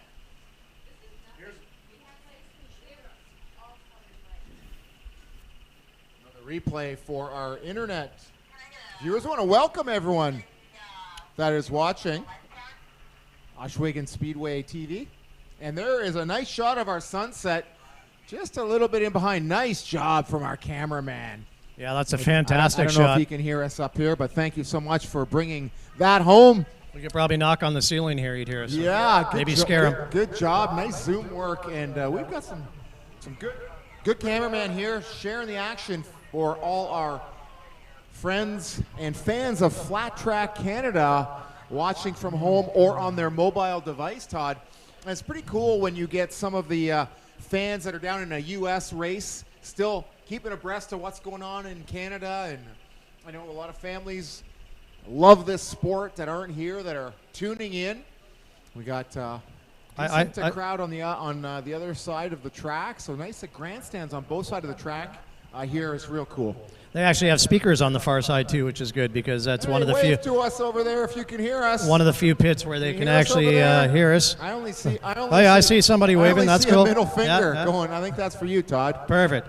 I'm used to those. I think. Thank you all. We see you over there. Thanks for coming out. I think they're tuning in on Flat Track Live again tonight, and we had over 24,000 views last week with our show from Flamborough. So I'd like to thank Flat Track Live for jumping on board and showing some of our events. That's pretty darn cool. With those numbers, we could call that Glamborough. That's pretty glamorous right there. Ooh, I like it. I sense T-shirts. So we're going to have a restart. I see Pitaway is making the restart. Woohoo! Now, brave youngster. By my count, I believe Parsons should be the only one in the front row here. Man, this is awesome. Now, how many laps do you think, Todd? Do you think they're going to give them the full race again? Because they were quite a few laps into this event. So the two riders that go down start at the back row. A couple little words there, and it is the number 6 rider, and that is Shane Parsons, and he's got that nice advantage there at the front row. He's going to have about, looks like about, could be about 60 yards, maybe 30 yards or so, or meters, 30-meter gap. And there it is on the monitor. We can see our 3 riders here. Just some discussion going on where we're actually going to line them up and what the lap count is here. And this is the 85cc class. Nice representation. Looks like we got a Honda, Cowie, and a Yamaha. And our riders are bumped up to the second row. So really nice. It's going to be interesting, Todd. And those were the 2 riders that were leading this thing. Let's see if St. Amand can get out there and maybe switch things up and lead the charge against Pitaway here. We'll see if Parsons can get on his high horse and get out of here. True knowing those 2 speedsters are coming from behind him. Yeah, he's got a little shoulder check going on. Boy, I know these guys are out there. Now he just needs to really focus. Here goes. We're going to go green in a minute. Let's see how his clutch delivery. Not bad. The number 6 gets a nice little stop. But look at St. Amand. That thing is fast. St. Amand gets a great start. He goes right up to the top again. He's going to look for the drive off at turn 2 as they exit.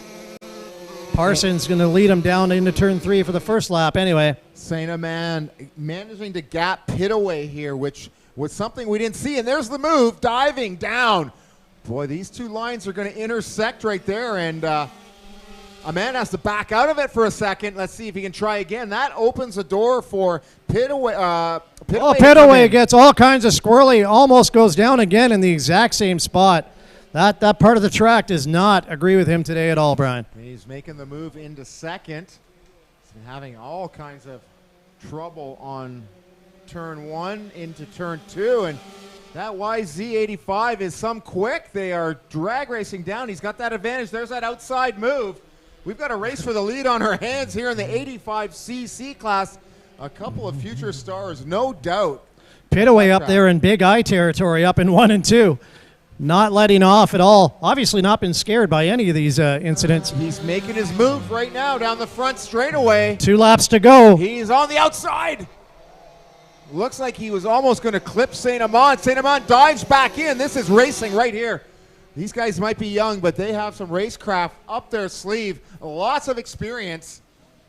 Pitaway hooks that foot in a rut. It almost pulls him off the bike. 1 lap to go. Saint Amand actually has about 10 bike lengths here. He might be free and clear, Brian. Both these riders, no stranger to the top step of the box. Saint Amand on this beautifully prepared Ohsweken Speedway clay soil. Looks like poised to come in and take the win, barring disaster. And it is a checkered flag for the Kawasaki Thor Parts Canada rider. So Adrian Saint Amand, another victory under the belt. Pitaway, glad he kept it up there over in turn 2, grabs second, followed by Parsons. Was hoping Parsons could give him a bit of a run from the front row there. So Pitaway has been on that left leg now on this hard clay abrasive track 4 times today. There's no way there isn't some kind of raspberry going on under those leathers. Nice to see the courage to come back and race. Both those riders going down pretty hard, shaking it off and lining back up. So right off the ground and back on the horse, Adrian Saint Amand. And I'll tell you, if we get a chance to see him on the podium tonight, this kid just oozes personality, and he is never at a loss for words. Doesn't matter if you put a microphone in his mouth, a camera in his face, he'll tell you exactly what he's thinking. And quite the little charmer, I tell you. Yeah, the scary thing is, Brian, someday if he ever decides to stop riding, you know he's taking either my job or your job. Oh, buddy, we are like dinosaurs. Yeah. We'll be extinct.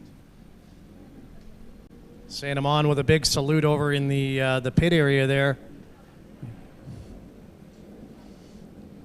Really enjoying watching our young flagger down in the front row here. He does a pretty good job whipping those flags around. Yeah, awesome. Have that crowd participation. I remember him from last year, actually. We're going to jump right into our Novice Open Final here. So Boyd Dedman, took the victory earlier in the Novice DTX Final. Pretty well the same lineup for Open here. Can Dedman go 2 for 2 on the night? He is the points leader in this class.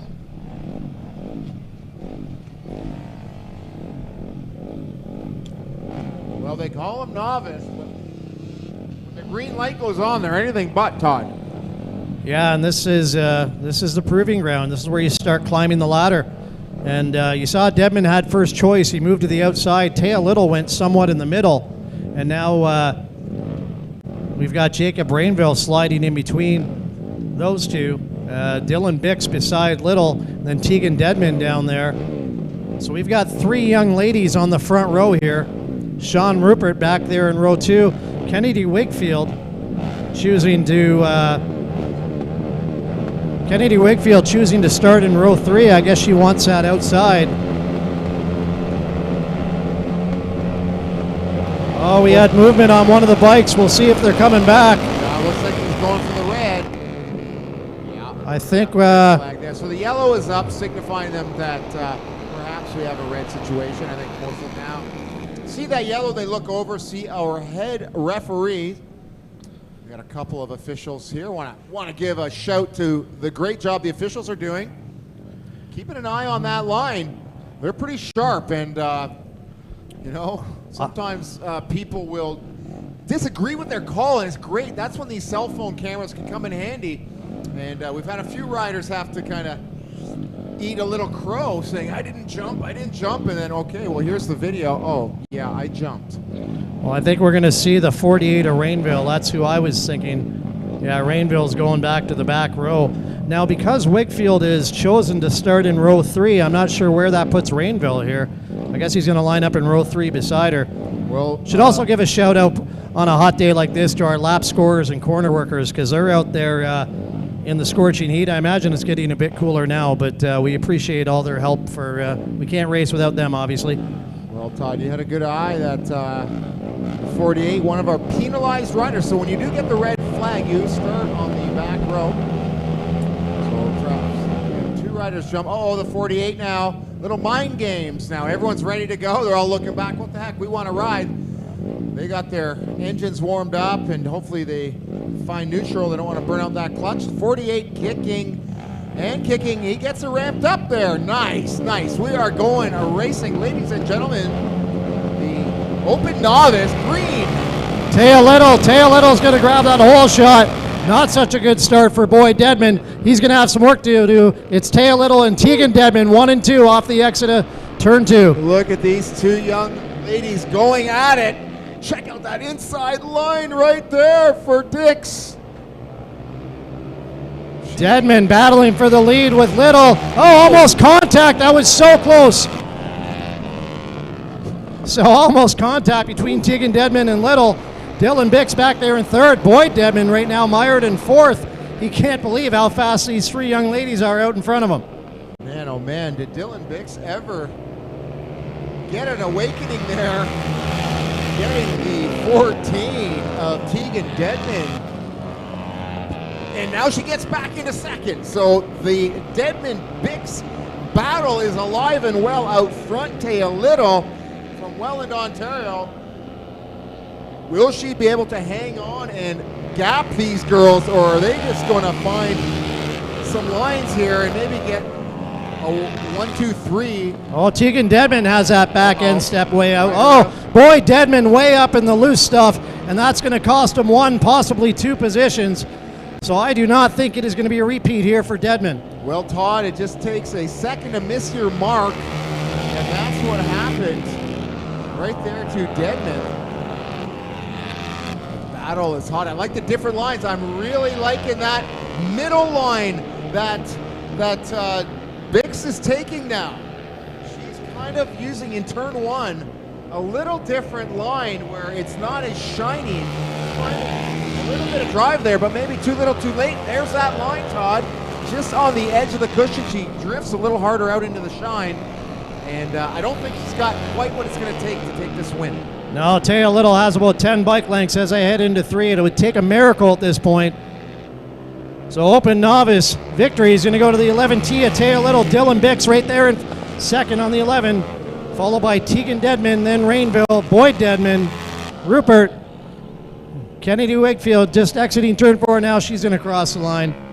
So we had, just want to point out there that we had young ladies finish 1, 2, 3.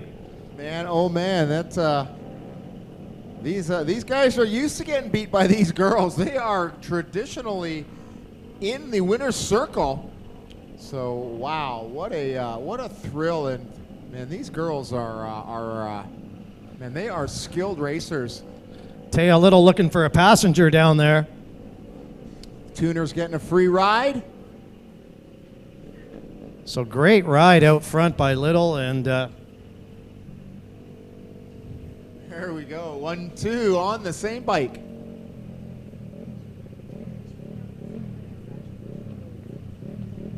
Welcome her passenger back with the checkered flag. Back in the winner's circle, Taya Little. Woohoo, that feels good. Out there with no shirt. And that is a big win, a nice fist pump from Taya Little. And man, oh man, is this girl going? I mean, the way this is going, Todd, she's got no choice but to go to intermediate next year. She's got enough wins here, and I'm sure the points are gathering up that she's going to be bumped up to that intermediate class. And you know, I think she's going to be right in the mix there as well. Well, Dedman, I think Boyd Dedman will still be our points leader in that class, but Little just obviously closed the gap. She probably gained about 8 or 9 points on him in that race. And yeah, I've said it a couple times this year, Brian. I honestly thought she was going to be one of those riders that was real good at Welland, and she's been killing it on the half-mile cushion tracks as well. Just great to see. She is gaining so much experience, Todd. And with these wins, she is gaining confidence. And she showed that she can come back from a poor start and still wiggle and weave her way through traffic and take these wins. So big stuff here. And looks like we got a couple of grizzled riders maybe down there. This is indeed our vet class. Coming to the line, our points leader is the 32, that's Kehoe. 94, that's Doreen. Well, the Kehoe on the 25 is a Canadian Hall of Famer. That is the Motorcycle Hall of Fame, applying his multiple championships in Speedway racing and bringing those skills to flat track. And John Kehoe, the guy you want to go source out in the pits and have a word with and grab a photo, a very colorful character. And he has got those badass leathers with the checkered flags on them. Yeah, I think when you win as many races as he has, they throw the checkered flags on for you for nothing.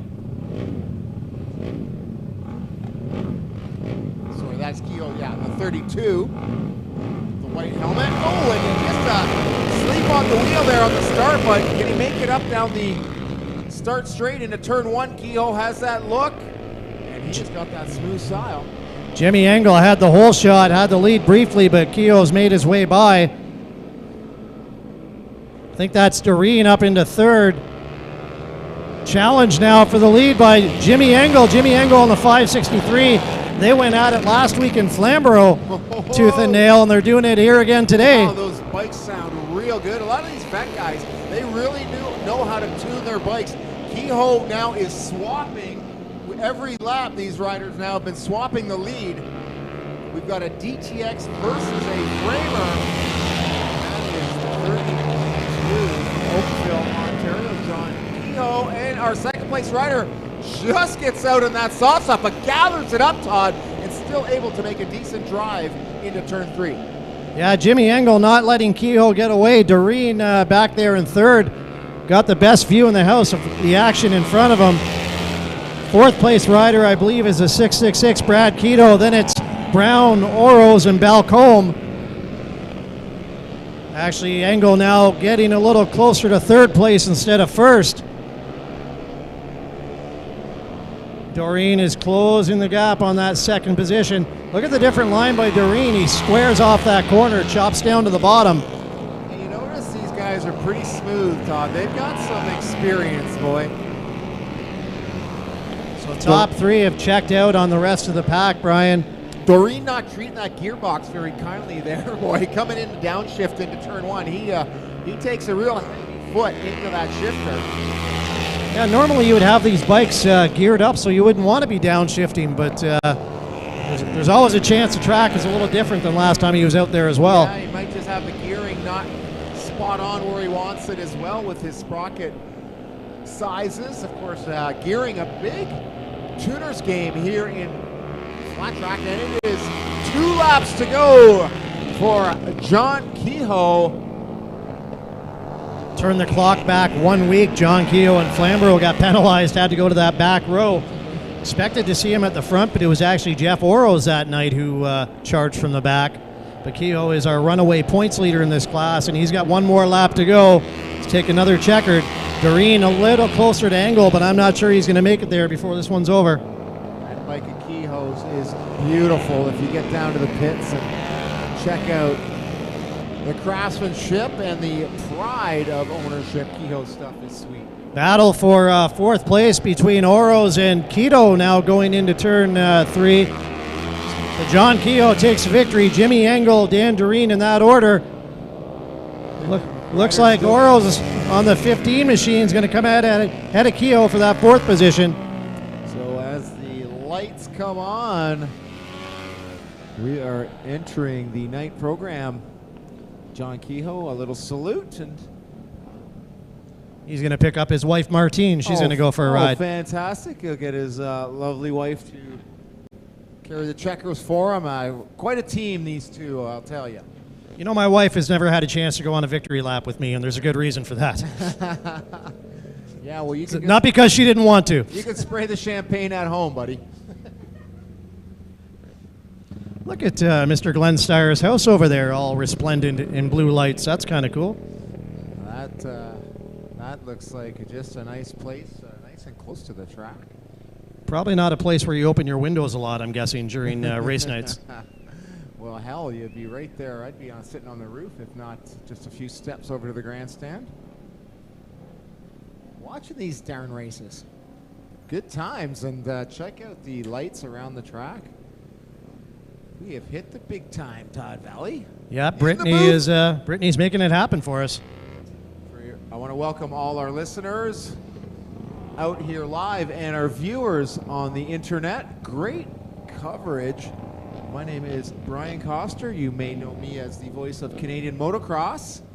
And now working here with Todd Valley at Flat Track Canada, Harley Davidson, title sponsor. And there is Keogh and Martine for the photo op, making their way back to the pits. And Todd, a great vibe out in the pits. A lot of people will be camping tonight with the races tomorrow. Yeah, why would you leave? And why don't you tell the fans when the TT event's going to be kicking off tomorrow? Sorry, I think you were. I was trying to catch you and the radio there. You were asking what time everything happens tomorrow. Tomorrow is the exact same as today, Brian. We're going to have heat races starting at 3 o'clock, opening ceremonies at 6:45. We're going to take advantage of Monday being a holiday Monday. Nice. We're going to run a night race as well tomorrow. Are you back with us tomorrow, Brittany? Not sure. That sounds like a definite maybe, so I like it. How much you tip her tonight, Todd? So 250 youth on the line. Our friend Taya Little, she just took a checkered. She's back. Adrian Saint Amand, who's also taking a checkered flag, he's back. And the guy who took the checkered flag last week, Brandon Keys, he's lined up on the inside there.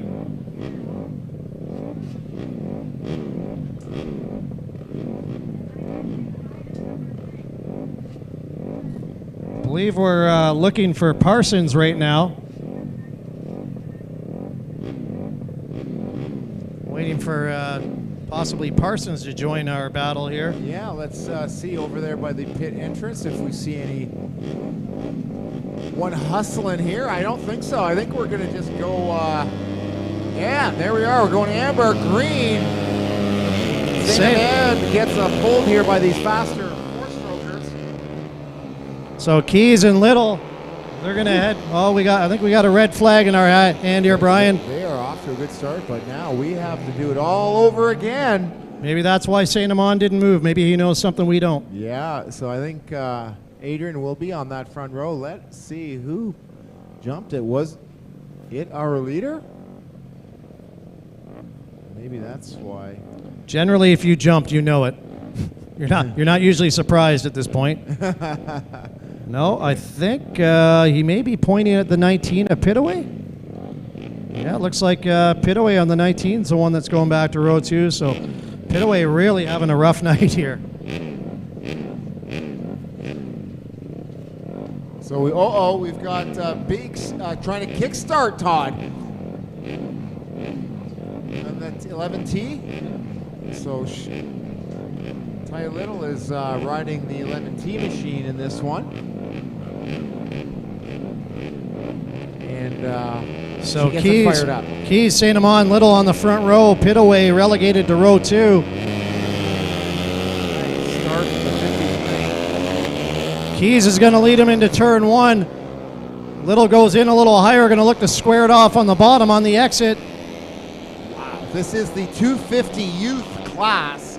So 254 strokes or smaller, and look at the move by Little on the exit of 4, side by side with Keys. That is aggressive, and they're getting right into the barriers here on the both of them drift a little high. Keys a little higher, and that opens the door for Little. She makes the move down that back straightaway. I'm surprised we didn't see some sparks off the Armco here. These riders are battling hard. Little. She's awesome, man. She just made that move. She made it look pretty easy. Yeah, I think Keys has already relegated himself to second at this point. They went head-to-head at it for a lap or so, and Little seems to be checking out now. Not afraid to get in there and show a wheel whenever she has to. Through that, and then it is the battle with Saint Amand. Christopher Pitaway. Pitaway just gets by there on the last lap. So St. Amand, the youngest of the group and underpowered, hanging tough in fourth. Oh, Keys has that back end step out on the exit of 4, but he keeps the power on and keeps the bike going forward. Tough thing to teach, Brian, when that back end stepping out. You don't want to chop that throttle off or all kinds of things go wrong. Yeah, you tend to go straight, so you want to keep that slide initiated to make the corner, but sometimes you have to do it on instinct because the brain can say chop the throttle, but you got to know to just tug it even harder to the inside. So half a lap to go for our leader, Taya Little. This will be her second checkered flag of the night. Put your hands together for the 11T, Taya Little. Brandon Keys grabs second, last week's winner. Looks like Pitaway, as long as he keeps it upright, he's going to hold on for third, followed by St. Amand.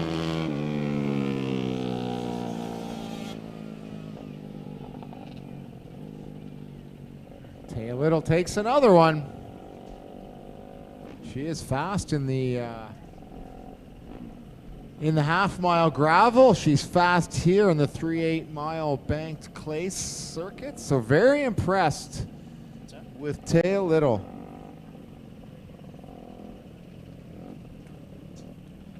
I think she's had her green smoothie today because she can't be stopped. So up next on our program, I believe, Brian, should be our Dash for Cash. Of course, that's our top 3 Open Expert qualifiers from each of the 2 heat races. As long as we're staying on the printed schedule I have here. I know last week they kind of kept us on our toes and changed it, but we'll see who comes out when Taya Little is done her little victory celebration here.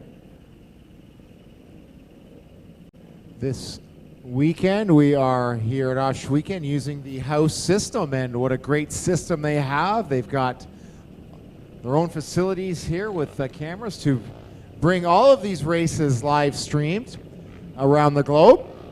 So really awesome. Now, yes, we are the Dash for Cash. And this is where the riders lay it all on the line. And last week we saw no less than 3 red flags.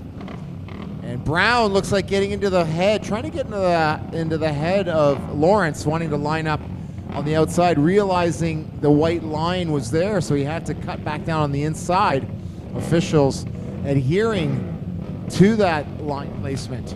Justin Jones actually choosing to start on row 2. He obviously wants the outside of the track. It's taken by Doug Lawrence right now, so he's looking for the charge from row 2. You know, good eye, Todd. Now, why not slipstream in behind the rider that has won 2 for 2 tonight in Lawrence? So, green, great jump for the Kawasaki-sponsored rider. Pouliot's going to lead him into 1, but here comes Lawrence around the outside. I believe that's Luke Ram down there on the inside, Brian. Yeah, does Ram Look have at the Lawrence. horsepower? Lawrence splitting the defense there down the back straightaway. Now Our he's- leader still Pouliot. Brown way down at the bottom of the track. Wow, check Oh, out. we got a jump. I wasn't even looking at our referee. I was watching the action. Oh boy, Matthew Sale showing well in this race. So red flag it is, ladies and gentlemen. We get to see it all over again. And what's nice is they're going to start this race in its entirety. They're not going to prorate the laps that the riders have done. We're going to get our full Dash for Cash. And I was quite surprised with Dougie Lawrence there and Sale. Now, how much of that move was horsepower and how much was line choice? Hard to say at this point, Brian, but the bike obviously hooked up. It's all about getting the power to the ground on a track like this. And Lawrence had a good shot. Pouliot had a great shot from the front row, but I have a funny feeling, yes indeed, the number 16 is going to go back there into row 2. Jeez. These refs, they really have a lot of pressure on them to get this right. You know, you don't want to be sending someone on that back row if they're not guilty. So, you know, they have got a really well-trained eye. I mean, I'm impressed, and props to them. They're doing a great job. So tough break for Pouliot because he had, you know, well, that's why he had the good start, I guess. But hopefully this doesn't shake the confidence a little bit. Pouliot gets another good start from row 2. Pouliot looks like maybe he used that trick. We're going green, And Pouliot around the outside. Everybody around the outside. Brown's your leader. And here comes Lawrence and Pouliot. Jeez, man, and Brown there on the inside. We're green. Pouliot is challenging for the lead with Dougie Lawrence. How about Matt Sale in third. Go, Matty, go. So Sale just takes care of Brown. Oh, Pouliot gets all kinds of sideways, but Ashley gets it hooked up. He's challenging the leader coming into turn 3. Dash for cash action. Dougie Lawrence way up high. Pouliot out of Quebec, all green. And look at Matt Sale. He is on the gas hard. We got one rider in the middle from Quebec, 2 rather local, Ancaster and Port Credit area, where Lawrence calls home. Just over a lap to go, Brian. I think first place is settled. Is second place. Whew, they are laying down some rubber on this track, and it is racy at the dash for cash. Lawrence is really good at maintaining that line, and his smoothness, he's definitely comfortable with that motorcycle, Todd, and his selection of tires right now. He's got a good sharp edge on there. He's getting some great drive. So Lawrence goes wire to wire. Great run by Pouliot, and let's not forget he had to come from row 2. And speaking of row 2, Justin Jones bringing up the rear of the pack. Does he regret now starting on row 2 voluntarily? Well, I know who I'm going to go hang around with after this event is over. I'm going to be schmoozing over to Dougie Lawrence. He's going to have a pocket full of cash, and I think it might be on him tonight. I don't see why not. And should point out also a great run by Matty Sale. Yes. Third place. And, one of the few riders out there choosing to ride the traditional framer machine as opposed to the DTX bike. He sure made his presence known out there in that race. No, he looks very racy tonight. Awesome. We've known Matt for a long time. He's grown up racing against my son, and it's good to see when nice guys like that have good runs. Great stuff. I want to welcome everyone here to Ohsweken Speedway on both sides of the track, and all our viewers at home tuned in on the World Wide Web. I want to give a shout out to some of the people I know that are probably tuned in. Some friends down in Kentucky taking the big Harley down, husband and wife duo. I want to say hi to Brian Quaife. If you're there in Kentucky, they're down riding Deals Gap and all those sick roads in the United States that are synonymous with 2 wheels. And anyone else listening around the world, thanks for tuning in. Great to have you here on board, and wish you were here live with us, Todd. Yeah, and I hope they're having a good time. I've seen nothing positive but positive stuff from our event last weekend, and that's cool. And I think we're going to do this again. Well, we are tomorrow for sure.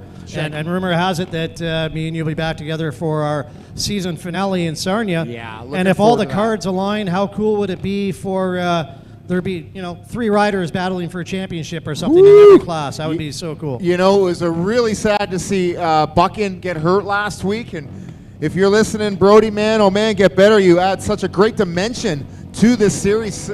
Sorely missed tonight, but these ATVs, these are modded. Check out the front wheels on these guys. These are the 2 riders on the inside, much more specialized setup here for oval racing. Yeah, this is our open ATV class, and you remember earlier on we had the 63 machine pull off. Yeah. He didn't join us here for this one, so obviously something terminal on that bike.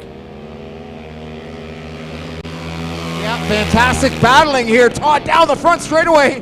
These 2 riders are close. Inside, you got to chop the throttle a little earlier with that tighter entrance. So the rider on the outside taking control right now. These 2 do not look like they are strangers to this Ohsweken circuit. They are flying here on the opening laps. Yeah, Smith and Graham. I believe Graham is a points leader, but being shown the door to second place right now by our leader, that's 77X. I believe that may be Chandler back there in third. I still think these guys are crazy.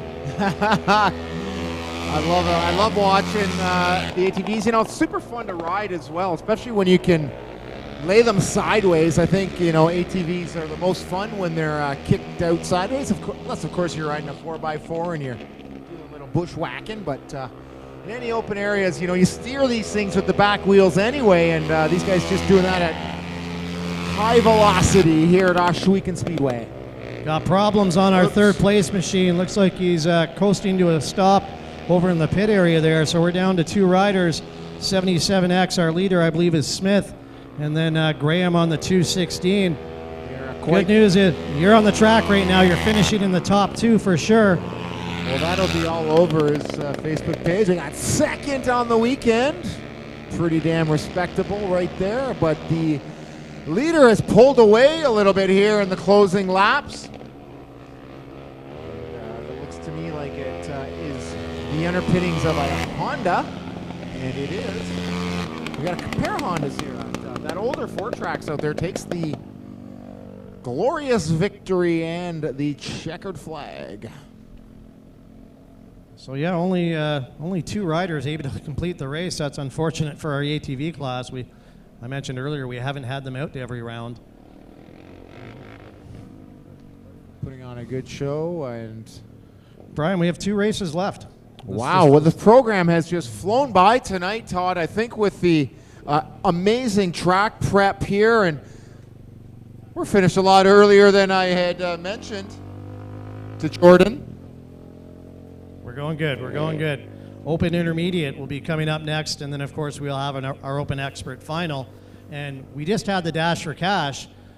All the guys taking part of that, of course, are in our Open Expert Final. There could be some mad rushes going on in the pits right now, possibly flipping a tire or grinding a tire. Or it's a good point, Todd. Now these 2 races are arguably our hottest contended races for the championship, and perhaps the most thrilling classes to watch, with the Expert Pro and then the Intermediate. And good points battles in both those classes, Todd. So we have got a bit of a barn burner happening, Flat Track Canada 2018, points-wise and talent-wise.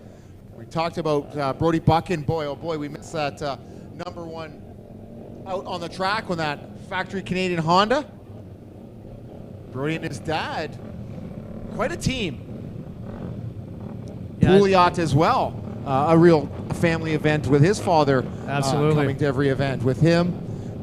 Gotta love the way this sport brings families together. It's awesome.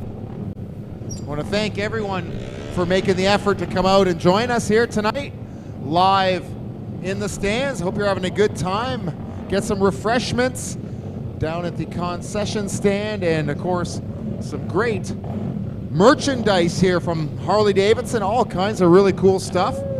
My lovely bride Melissa's up to the tower, and she's got a little bag full of stuff she bought down there. I gave her allowance, so she's got a beautiful t-shirt. Way to go, babe. That looks awesome. A Harley Davidson t-shirt, and maybe wear that one to the race tomorrow, babe. That is supporting the sponsors.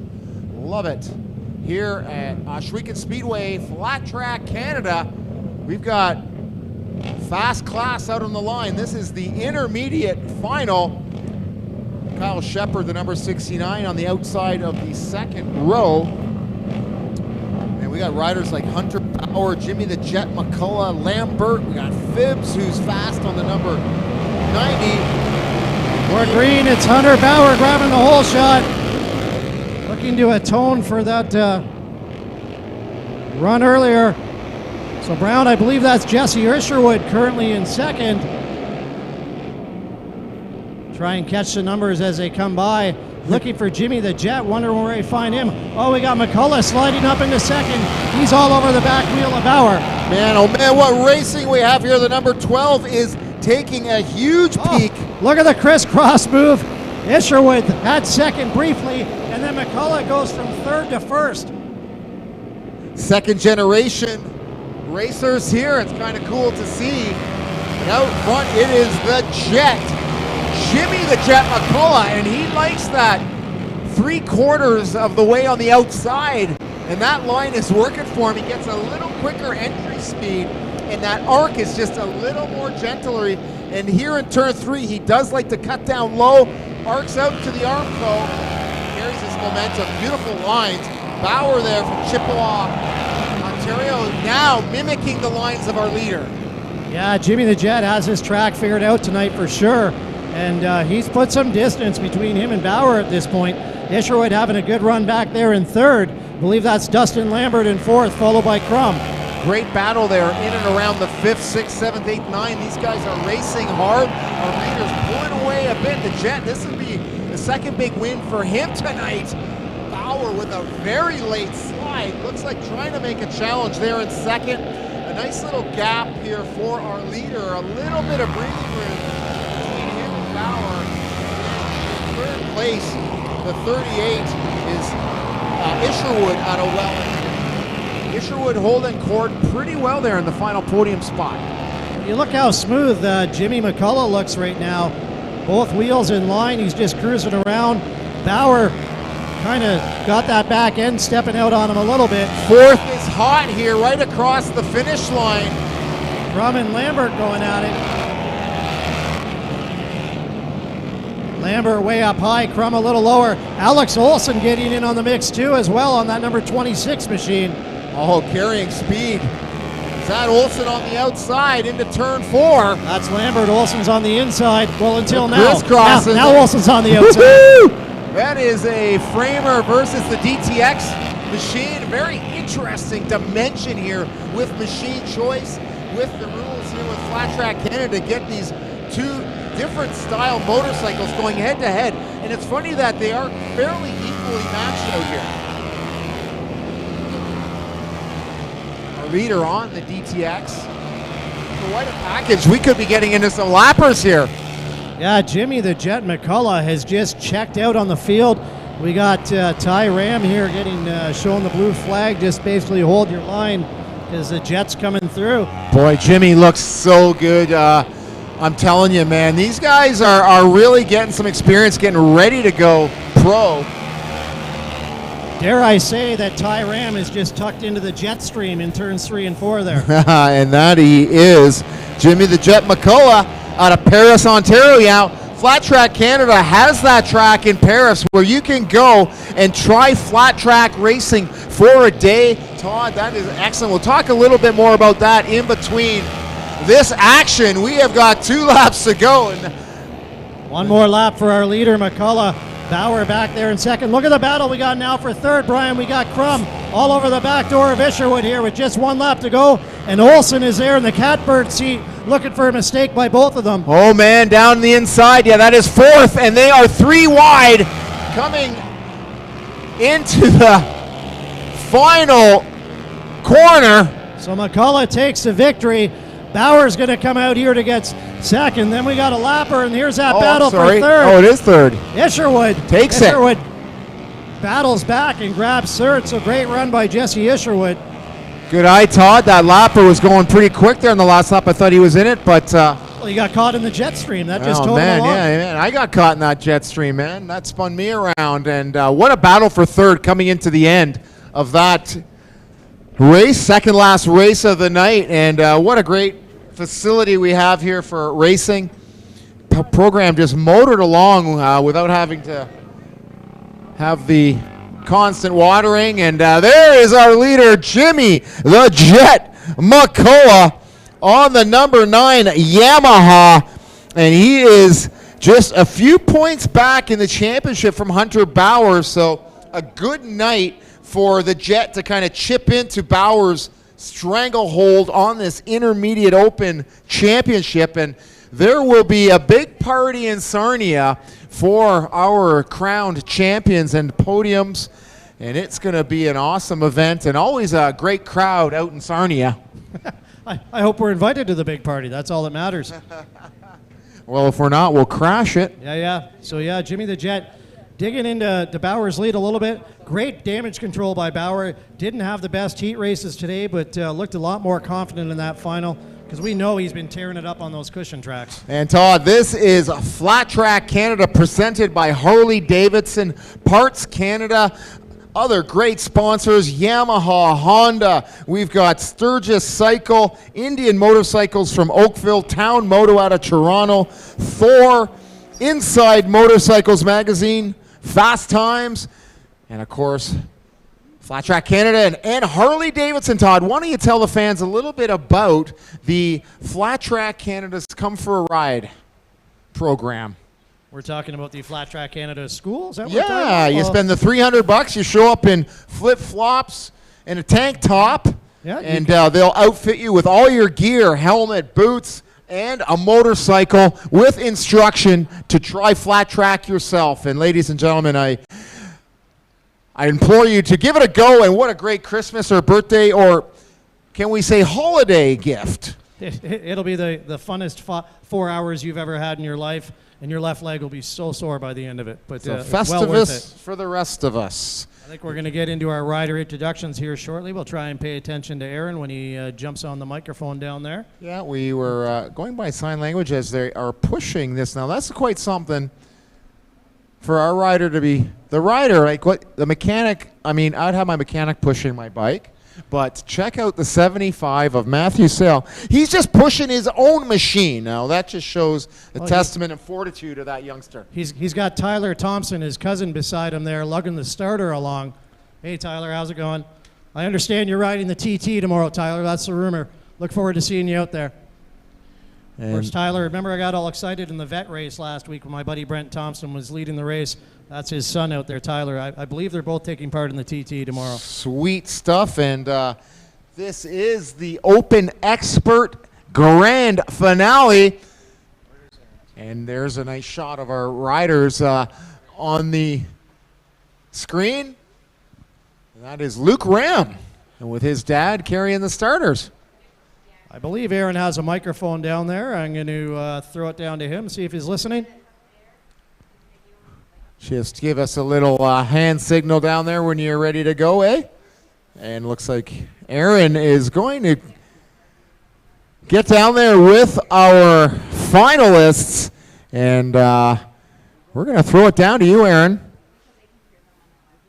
Looks like maybe he's having mic problems.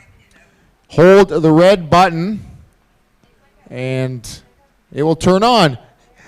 Oh, I'm going to have to run down with a microphone, aren't I? Yeah, Todd, you can go down there. Go down there, Todd, and give him a hand. We're going to do a little freestyling with the mic. Come down here and get down with the fans. Awesome. Happy to have all you here. What racing we've got. Just coming here to check out some high school buddies in the crowd that we see here. Steve Yale, buddy. Troy, getting better with age. High school, that was the best 7 years of your life, Brian.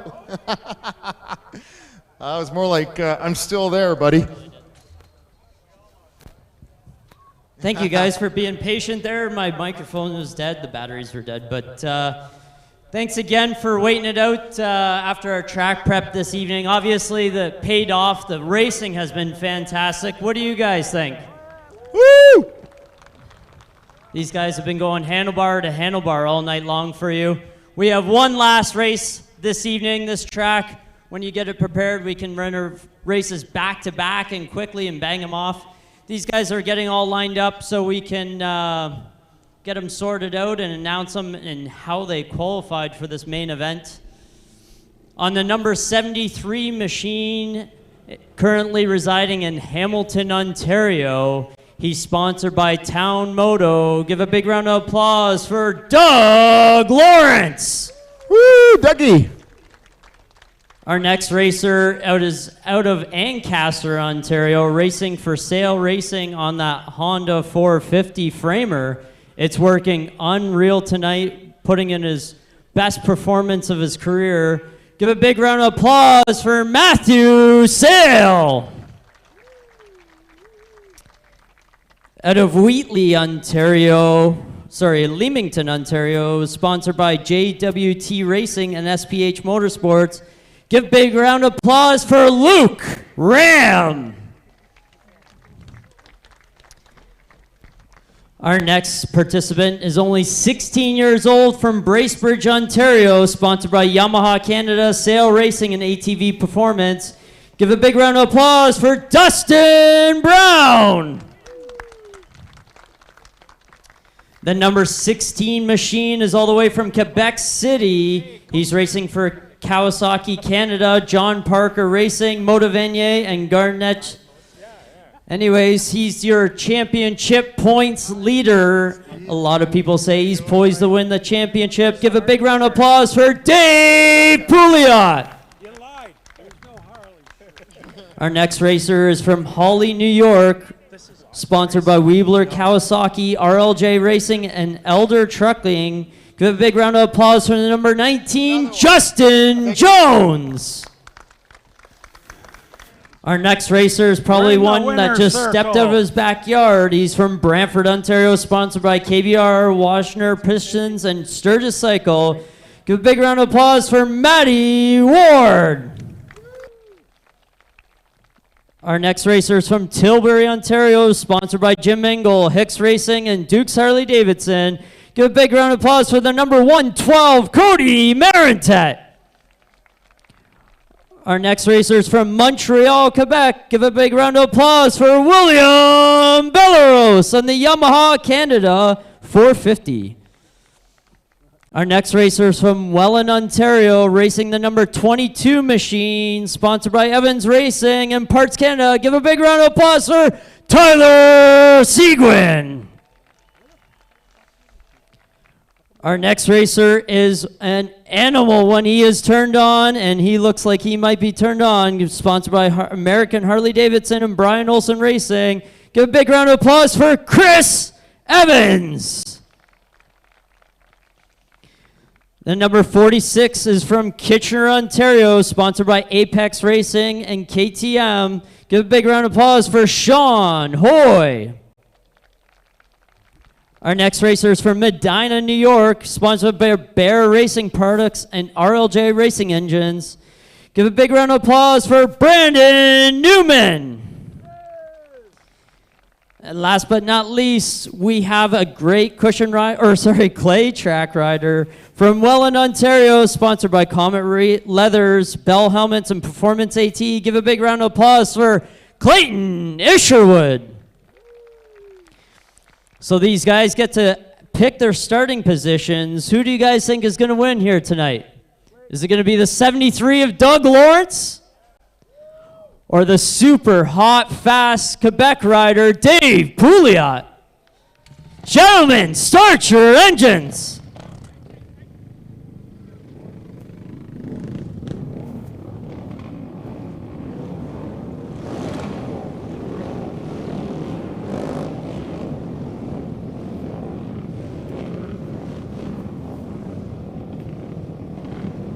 Dougie Lawrence loves that outside. Good to see you.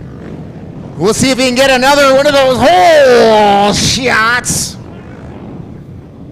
He's on that super fast Honda 450. That thing is tuned right up. A bit of a tuner's game here, Flat Track Canada. Horsepower combined with skill and chassis setup equals victory. Harley Davidson Canada bringing it to you here at Ohsweken Raceway, or I should say Speedway. Yeah, Speedway. All right, ladies and gentlemen, the final one of the night. Todd, great job hustling down there getting Aaron your mic.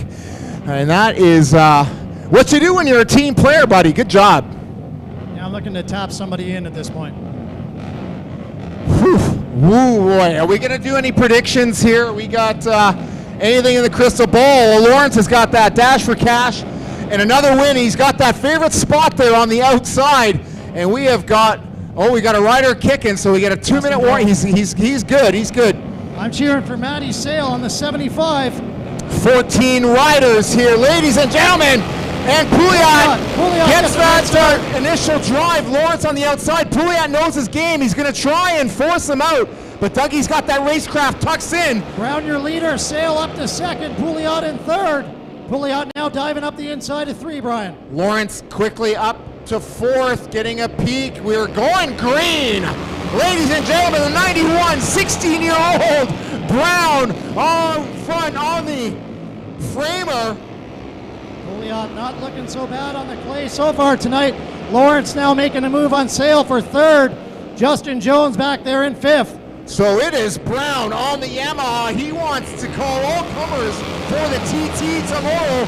And you can see that infield section will be converted into a racetrack with a jump. Out front it is Brown, Pouliot, and Dougie Lawrence. What a battle here. Here comes Lawrence on the outside. He's taking a look. Three-way in the frame. 1, 2, 3 across the finish line. Then it is Sale sitting fourth. And what a battle for fourth. We got 4 guys dicing for fourth. It's Pouliot and Dougie Lawrence go back and forth. Tyler Seguin now in that battle with Justin Jones, and here comes Evans as well. Wow. Pouliot Evans shuffled back. I believe Lawrence has taken over second.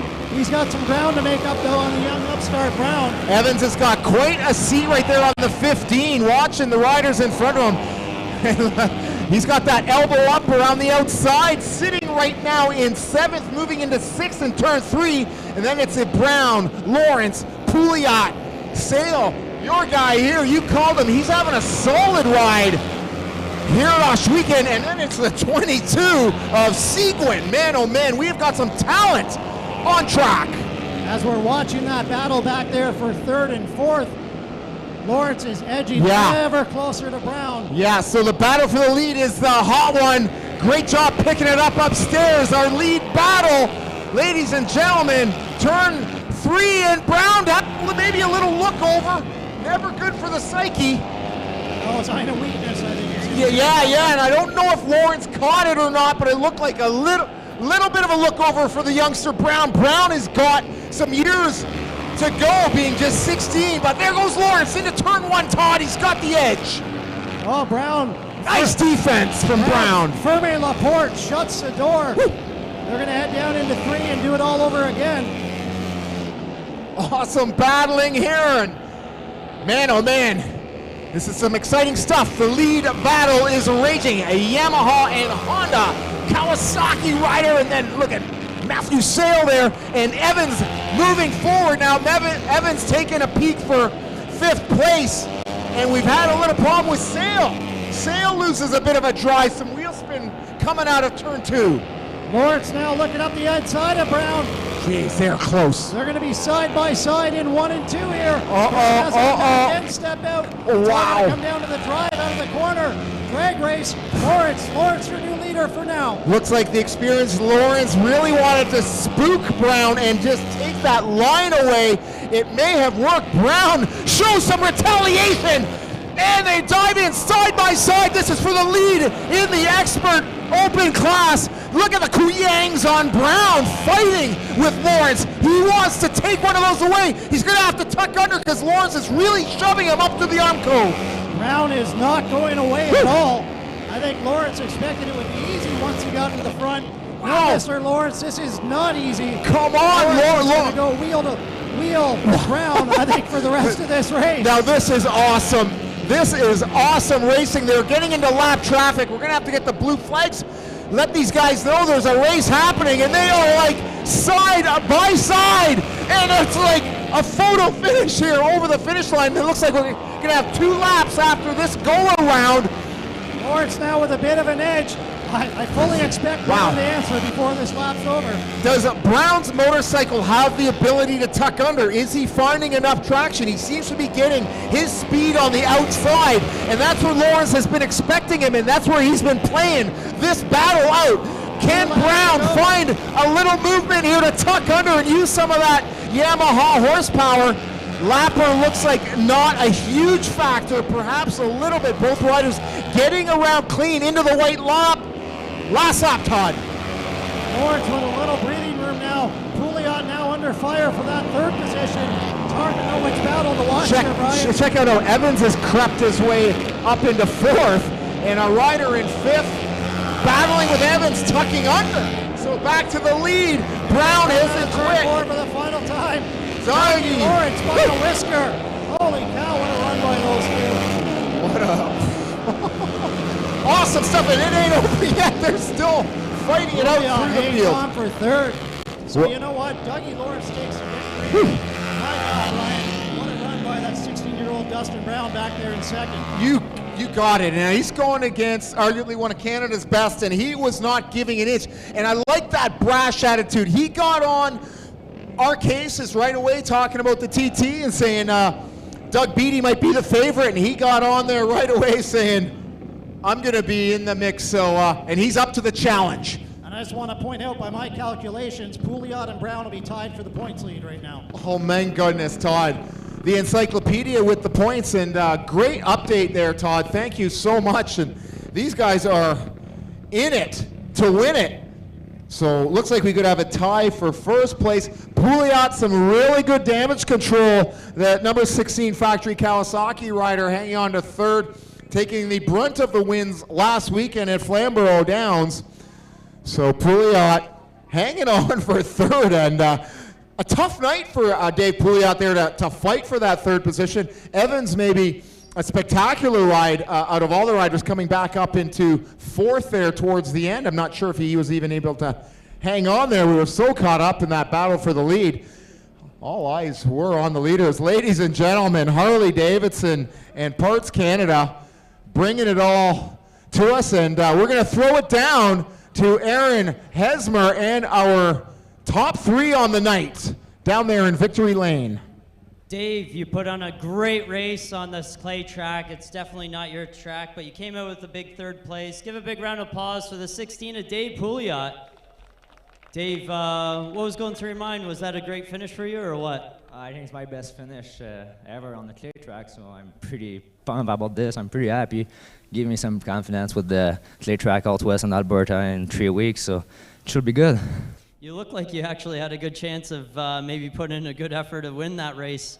You look like one of the favorites to win with, in 3-4 laps, but slowly it kind of worked your way backwards. But are you learning week to week on this stuff? I'm learning every time I get on a track, on the clay track, especially more like cushion. I always learn some stuff, but the clay track is always like, I need to try a different setup and try to find something good for me, and it's never easy. But after a couple of times at Wellen that I don't really do good, and I keep my head up and try again, it's felt pretty good to be here tonight on the top. I want to thank Canadian Kawasaki Motorcycle, John Parker Racing, that wasn't here for me today, but he was cheering for me at his house, and Magic Street, Motovani, English Cycle, Gorta King, my dad and my mom for sure, they gave a lot for me, so thank you. There you have it, the number 16, Dave Pouliot. The 16-year-old put on one heck of a race for you, ladies and gentlemen. He held on most of the lead, most of the race. He gave it up near the end, but give a big round of applause to this guy, Dustin Brown. Dustin, you put on a great performance. We thought the first time Doug was going to push you a little bit wide, you would have backed off, but you did not back off. You held the outside line lap after lap, and you show him that you were there for him. What was going through your mind? Did you feel like you were going to make a move? Was the plan coming together for you, or you were just trying to stick it out? Yeah, I was trying to charge hard once he came. I knew I could keep up with him, so I just tried to run the high line on this old Rotax, and it was working good and was able to keep up, but he just edged us out. It was a really good race. I ride with him a lot in Welland, so we've had some good battles. We're good buddies, and it's always just good, clean racing with him. Right on. Definitely looked like clean racing the whole time, which was amazing. Did the lap riders kind of tend to mess you up a little bit? It looked like you guys were edging up and on them, and it's usually time to take advantage of that opportunity, but it didn't work out for you, it seemed. But do you have anybody here to thank? Yeah, the lappers weren't really anything to deal with. We both just went around the outside like it was nothing. I was hoping one of them were gonna hold up Doug a bit, but that didn't happen. But yeah, huge thanks to Sail Racing, AMA Canada, wouldn't be here without them, and 39 Racing, my mechanic Randy, my dad, my brother, Performance ATV, and just everyone else that helps me out. Thanks. There you have it. Give a big round of applause for Dustin Brown and your race winner on the number 73, Doug Lawrence. Doug, you put in a great race. The track kind of changed about 10 different times throughout the day. We had a really dry, hot, windy summer day. Pulled it together. How was the track at the end for you? It was good. I mean, the track was, from when we watered it before the opening ceremonies there, it was pretty much the same. I mean, it's so hard, it doesn't take in any water, it just kind of sits on top. But yeah, it felt pretty good. had a perfect night going there, and I was just kind of like going so fast, and it's just like a weird feeling because you just need to keep going, but things are going pretty easy for you. And I got kind of lazy on the start, and 91 here, I didn't want to see him lead it, and I was like, I should be okay. And I was like, man, I better get going here because he's putting a few bike lengths on these boys, and I hadn't got by them yet.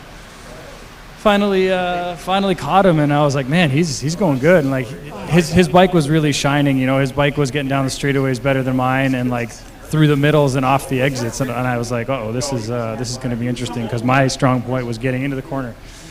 Just tried to race him clean. I was like, come on, Dustin, like either roll over, like you got to roll over here, man. Come on, roll over. And he didn't. And I put it in on him a couple of times. I was like, all right, man, I can't wait any longer. And he just kept going, and a couple of times like he just keep the gas on her on the outside and like be right down the straightaway with me. It was a fun race, super fun to see these guys going at it. Dave, congrats. The third place finish here on a clay track is definitely. I'm sure he wasn't excited coming to this weekend, but great race for him. Dustin, he's shaping up and he's going good everywhere. So it's shaping up to be a good championship battle for the Flat Track Canada title, and yeah. Good to kind of steal one from the boys today. We haven't been seeing you out as often as these guys. You've chased your championship before and won it a couple of years ago.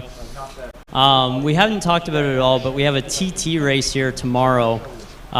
This race played well into your lap. This is your type of track. You definitely have the advantage over these boys. You have a lot more experience here. What about the TT? What's it like? Do you think you're going to have the advantage here? Yeah, I should be good on the TT. I mean, like I've ridden a bunch of TTs in the past, and they're fun. They're really fun. I mean, this is like kind of like our first TT here in Canada, but I'm sure we can work on it and have a great racetrack for next year and going forward. Right on, there you have it. The number 73, your race winner, Doug Lawrence. So tonight, a lot of these guys are camping out. Feel free to join us down in the pits afterwards and meet some of the riders, and definitely give us a like on Facebook and Instagram, and hope to see you guys tomorrow and again at Georgian Downs September 1st. Thank you. Awesome show tonight by our open expert class at young upstart Dustin Brown, giving Dougie Lawrence a run for his money. Got to point out, of course, a reminder that tomorrow we're going to run this TT down here, same times as today. So come join us again tomorrow, and as I said to Brian before I left the booth, I believe by my calculations, Dustin Brown and Dave Pouliot will be now tied for the Open Expert points lead. That's fantastic.